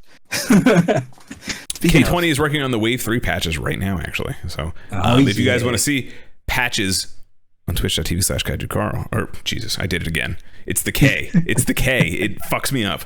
Twitch.tv/K20 Custom. There we go. That's what K20 Custom. I mean, you should also follow me at Kaiju Carl, but the important part is right now in this discussion where we are. It's K20 Custom. So go check it out. Wave 3. There's a Mugen patch coming, right? I think so. What we talked about. Wave 3 has Blade. That's all I know. So that's fine. That's fine. Acceptable. Yeah. And some news things for the week. Again, we're not going to be doing the crazy in-depth ones that we normally do, but we'll just kind of spotlight some things that I've seen and you have seen as well. The biggest one, they announced the name for the new Sentai, which is Oma Sentai King Oger. So when Omagio shows up, let me know, because that's the only episode I'm going to watch. I think a lot of people are just assuming it's going to be a team of King Rangers. Yeah, we could do speculation later, but I don't. Kind of like with this one, Momotaro's and all them. Like, I don't see how the gimmick is going to fit the story, because I don't see how this gimmick fit the story. I'm assuming this one is not going to be another continuation. I don't know how the story is continuing with Don Brothers, because I haven't watched past, what did we watch, the first 3? I haven't seen a single episode since. Something like that. It was like the first 3 or 4 episodes. I literally have not watched a single episode since. I'm expecting an entire team of King form Blade characters, but that's just me. Nah. The final form that Don Momotaro's got is, it looks pretty cool. Kingly. I did see that. Very kingly. I like that. Yeah, look. It's pretty dope. The other thing as well, again, specifically to you, they announced that they will be doing CSM versions of the Gokai Saber. Oh, boy. And the CSM Eternal Edge, the Switchblade. No. Yeah. What? They're No. doing CSM versions of the Gokai Saber and Memorial Edition of God. the Gokai Saber. And You know, I don't the ask for Eternal a Edge. whole lot. I don't ask for a lot. But I need that. You don't need that. I'm confused as to why they are CSM and not the complete select gigantic. Is why I'm confused. 'Cause I thought that was the point of the line, but Maybe test sales? Test sale to see maybe how it goes? I'm not sure. Wow, yeah. That's the only thing. That's the only part that I was a little confused about. But you know, that's fine. I'm okay with it, man. Yeah. I'm okay with it. You give me more of that. Shh. Yeah, like I'm super excited for the Futo PI XL driver. I fully plan on getting that. Yeah, that I Fully know. plan on That getting that. That's been Yeah. since they announced that shit. Oh my god. Yeah, I pulled the trigger and I did get the 1.5 double driver. Nice. Yeah, Good shit. payment plans are a problem.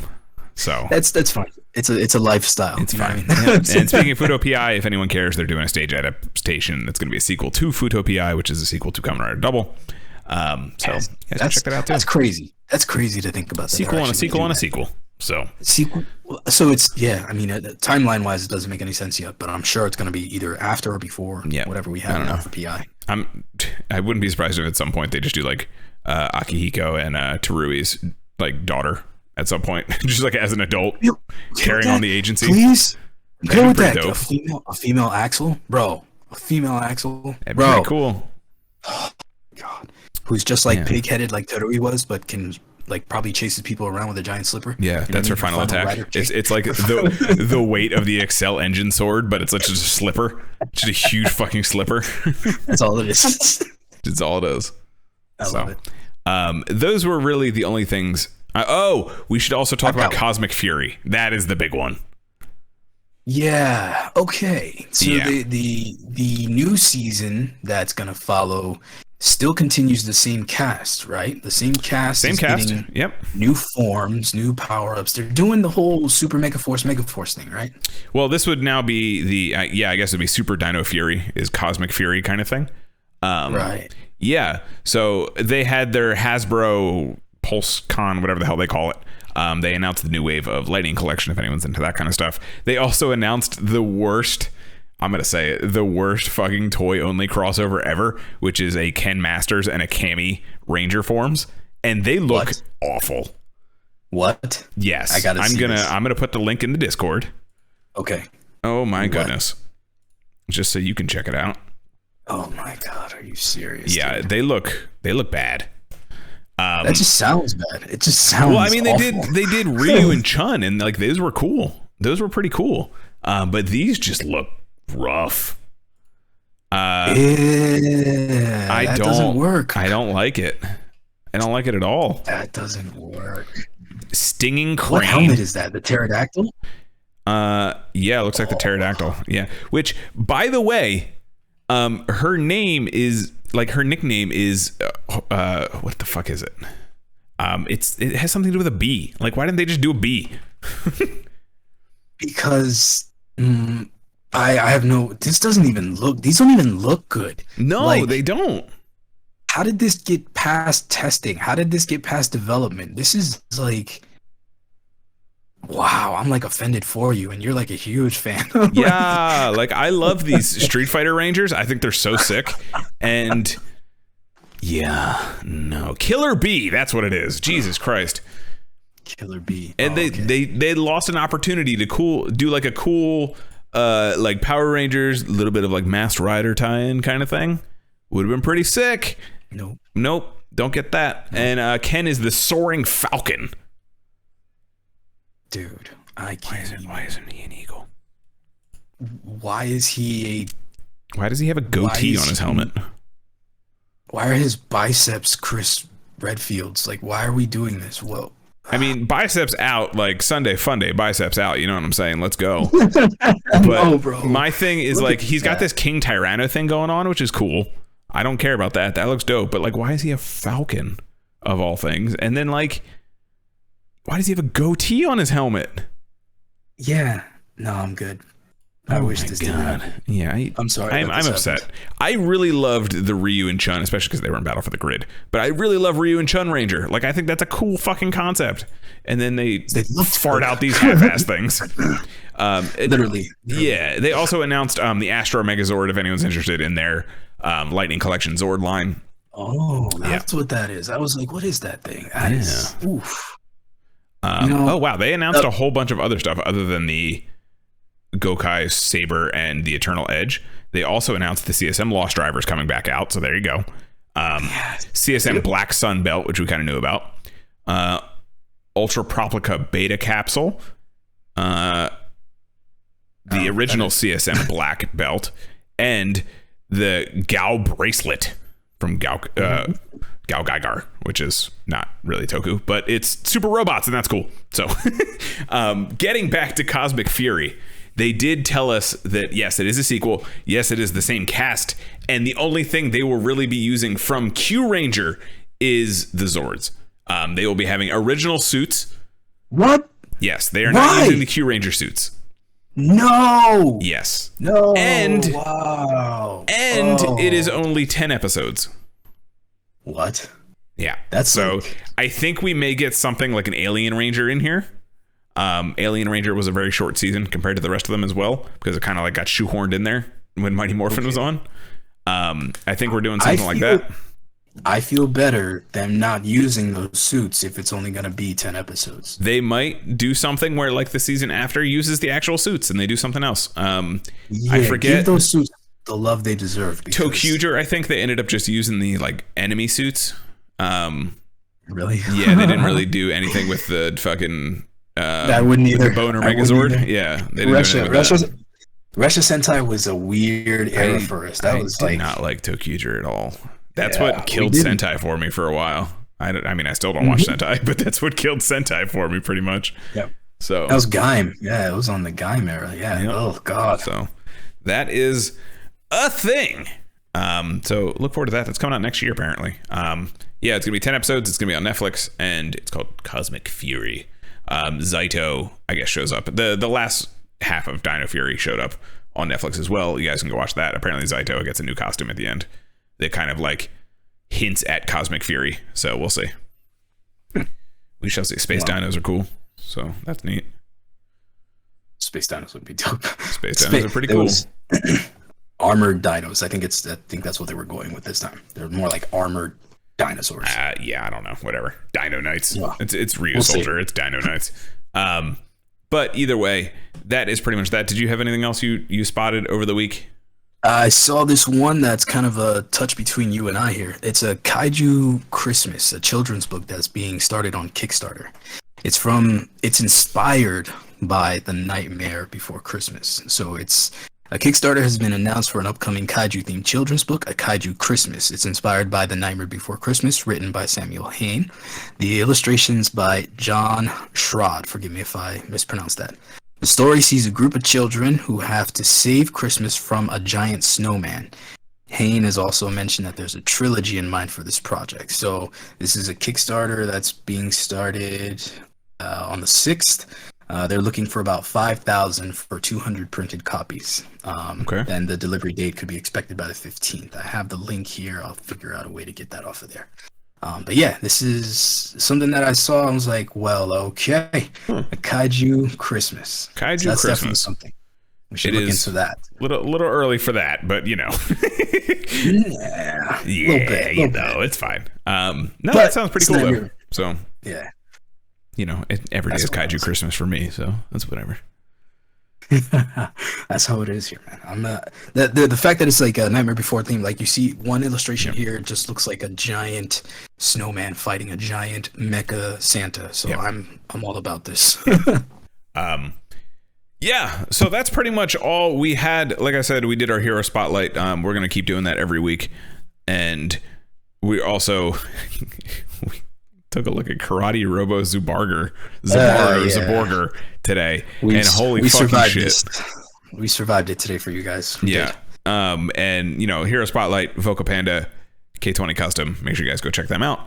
And you know, tackle some news as well. We are gonna design a kaiju just want to close it out for any of the audio listeners that may be listening in, because it's not as interesting when you can't see what's going on.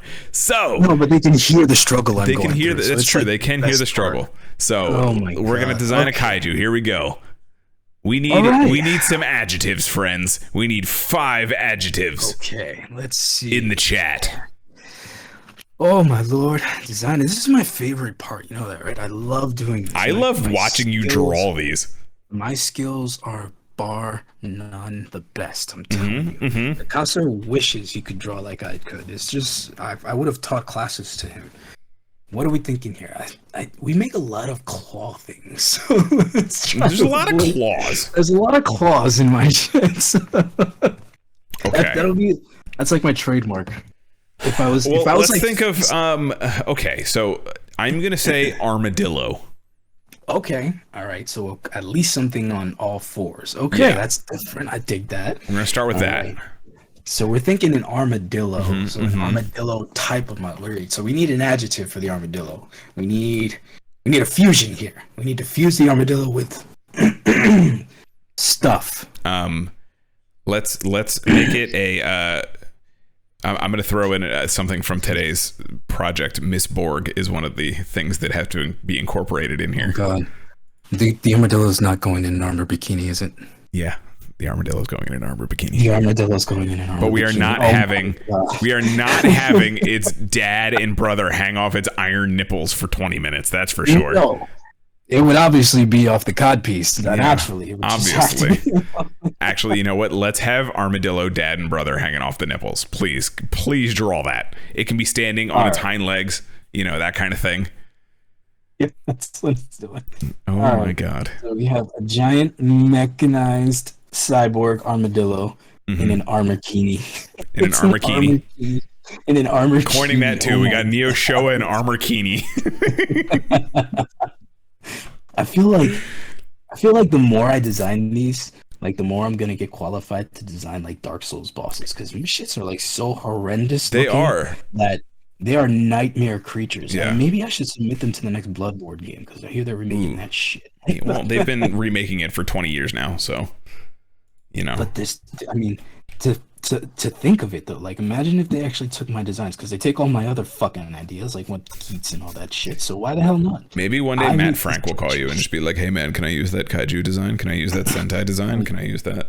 Like, you know what, man? As long as you put my name up there, I don't see an issue here. All right, I need a weapon. We need weapons on this. We need a weapon. Okay, so it needs it can't use the Giga Destroyer because that's too on the nose with the Miss Borg thing. Quite literally, yeah. It could have something on its nose. It's an armadillo. It could. I have no idea, Zegra. Zegra's asking if armadillos give you leprosy. I have no idea. Isn't that an urban legend? I have no idea. You know what this armadillo is gonna have? It's gonna have a plague doctor mask. Because you want to have a plague doctor. Yep, any excuse to have a plague doctor. A plague doctor armadillo. Yep. That's just what it's gonna be. Great. All right. And it's gonna have like this mohawk that's gonna. Ooh, I like mohawks. And it's gonna curve into like this sickle blade. Yeah, I was gonna say it has to be like detachable, so it can do like the boomerang cutter kind of thing. Oh, that's it. Yeah, that's exactly what it's gonna do. So it's gonna have that bladey thingy. And then its neck is going to have like spikes down the back. It should just have like, you know how Gigan has the buzzsaw on its chest? It should have like a buzzsaw neck. There's like 3 blades on top of each other. Because why the fuck not? Oh, buzzsaw neck. Okay, so wait. So I'm going to have to do this then. So what about the collar piece here that goes, you know how the armadillos have like the armor set? Yeah, that's what it is. That's the buzzsaw. Yeah. That's the buzzsaw. Okay, and it could have one on its head too. I'm down for blade mohawks. That's cool. Get edgy as fuck today. Why don't we put like a blade on top of a blade? So he's like got double bladed, like one's a curved sword type of thing. So it looks like a crescent moon. And then the one underneath is just a straight up fucking axe. So when he throws it. Yeah. And we could put like a separation there. Yeah. So that way he could throw the headpiece. Yep. Yeah. And then this eye needs to be much more evil. This looks like you guys can't see it, but his tongue is sticking out right now while he's fucking drawing this. You guys don't even know. I've got like my leg is like this. Fucking dope. This thing. All right, we need something on his feet, something other than just toes. You know what I mean? Give him tank treads. Tank treads on his toes. Jeez. Yes. All right, a tank. Let him roll around on his hind legs if he needs to. Well, let's see. Because if he has the tank treads, why wouldn't he have a tank cannon somewhere on him? You know what I mean? Dang, make it his tail. His tail has to be the tank cannon. Yeah, it has to be. Right. There's just no other way around that. It's either that or his like abdomen is opening into a cannon. So it's either one of those. So no, we have to put something else on the tank, on the abdomen, because we have 3 buzz blades here. So he needs something on his stomach. He's literally got 3 saw blades on his fucking collar, because that's just what happens. He's a sir. Yeah, that's what happens when you get these clowns fucking designing a kaiju. That here. Perfect. Okay. That doesn't. Don't forget the battle bikini. The armor kini. Oh shit, that's what's missing. All right. Yeah, don't forget the armor kini. That's the important aspect. And the cod piece needs to really pop out too. Got it. All right. So why don't we give him? I got it. He's gonna be, instead of like his toes being tank treads, his whole legs are just these thick ass tank tread type things. He's just a rolly gun tank type of thing. Guys, this is fucking great. I love gun tank. I'm here for gun tank. Gun tank all the way. All right. And I'm gonna put one more gearbox here because he needs gearboxes. Obviously, he's not gonna be able to move. All right. Oh my god, you guys. Right. Beauty. All right. So we have the 3 collar saw blades. We have the thrown axe. We have the tank kini here. Oh my goodness! Kini. I'm so excited to see this fucking drawing. I need to put a giant. I don't know how to make a bow tie. A bow tie? I don't know how to do. How does it have room for a bow tie? It's got buzzsaws on its fucking neck. Let me do my thing here, man. I'm doing this thing for us. Make it a bow tie on its head, like underneath the blade that it throws. It is a chainmail tank armor kini. It is a chainmail armor kini. A chainmail armor kini. That is what all armadillos should have. A chainmail armor. Listen, if you rolled into Mother Nature's house with a chainmail armor kini, I'm turning the fuck around. So I'm just saying, like, this is just standard. Like, if I'm out in the woods randomly, like doing my run in the morning, and I just see a fucking armadillo in an armor kini made of chainmail, I'm gonna turn the fuck around. That's for sure. I need one more thing for its arms. What are we putting on its arms?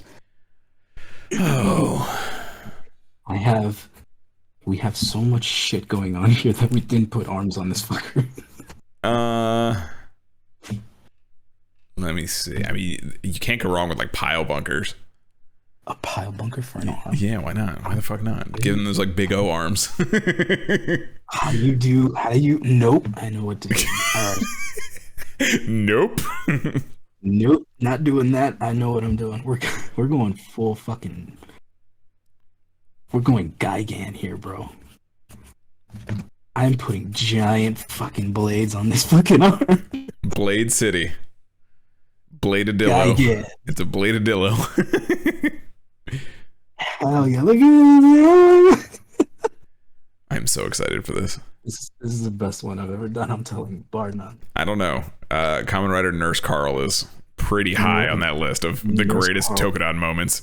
Nurse Carl is up there. I will give you that. Yeah. But this is a close second. Second. Let me define this. That's a thing for all of you new folks. Yeah, we designed a Kamen Rider where I was a basically a Silent Hill nurse, and yeah, it was fantastic. But a sexy one. But a sexy one. Yeah. I had like ripped leggings and everything, and then I had a defibrillator and this weird like cannon needle thing. That's so much going on with that one too. All right. Ready? I am ready. The big reveal for everyone. And then we gotta name it. And then you guys have to help us name it. Ready? Oh my god. I just forgot about the plague doctor masks. I was like, why the fuck does it have a duck face? Yo. Legendary. These are my legendary skills, you guys. Please appreciate them. That was worth every one of those points. Dig it? Do you dig this? I'm telling you, I am like the Armorkini rolls it all together. Oh my goodness. We gotta come up with a name for this guy. We need a name for him. We need a name. Names in the chat. Let's go. Gotta be something. Because Bladillo is just too on the nose. Bladillo is a little too Blade dildo. Bladillo. Oh my goodness. I got nothing. This is too much. What did I do? I thought I was going for like a championship belt, but then we went Kini, and I'm like, you know what? Just make that the cod piece. That's it. That's the cockpit. You know, that's where you pilot this thing from. Oh my goodness. Oh my goodness. I'm gonna vote Bladillo. Bladillo. Done. Damn. Named it. Bladillo. Bladillo. Good fucking shit. Bladillo. Well, with that, friends, that is the end of this week's Tokudon. I am Kaiju Carl. You can follow me on all the social medias at Kaiju Carl. You can also check out this podcast. It is now officially all up on YouTube, and the YouTube channel is now Kaiju Carl Casts. So, yes, and check it out there. Tokudon will be up there along with my other one, Kaiju Carl's Coffee Corner. You can check out all the podcast stuff, and then I made a secondary one that is just Kaiju Carl, which is all the more essay type videos. So please go follow both of those channels, Kaiju Carl and Kaiju Carl Casts, if you want to check out Tokudon and anything else we do on the YouTubes. That's where I'll be uploading it. You can also follow me on Twitter, like I said, at Kaiju Carl, and twitch.tv/Kaiju Carl. If you are not here already, stop by, give a follow, come hang out. You can do crazy shit like design a Bladillo. Oh my goodness. And watch fucking karate Robo Zaborgar. So just join us for all the madness, guys. Join us here. Fucking madness. This is a great episode to be like a soft reboot kind of thing where we got new layouts and shit. It's a perfect episode. Well, I am 6 Echoes. You can follow me 6 Echoes on YouTube. Send me your creepypastas at 6echoes.se@gmail.com. I like to do that kind of stuff. All the spoopy stuff is me. Other than that, I like doing this nonsense non-stop with you, Carl. Non-stop. Non-fucking stop. Let's do this shit again. Yeah. So, I'm going to send you guys over to our sponsor, K20, so you guys can check out the patches that they are making. I think, K20, you say you're working on Season 3 right now? Oh yeah. So, Wave 3, I should say, not Season 3. So, I'm going to send you guys over there. Go check that out. Go watch some patches being made. Yeah, brothers. Latest.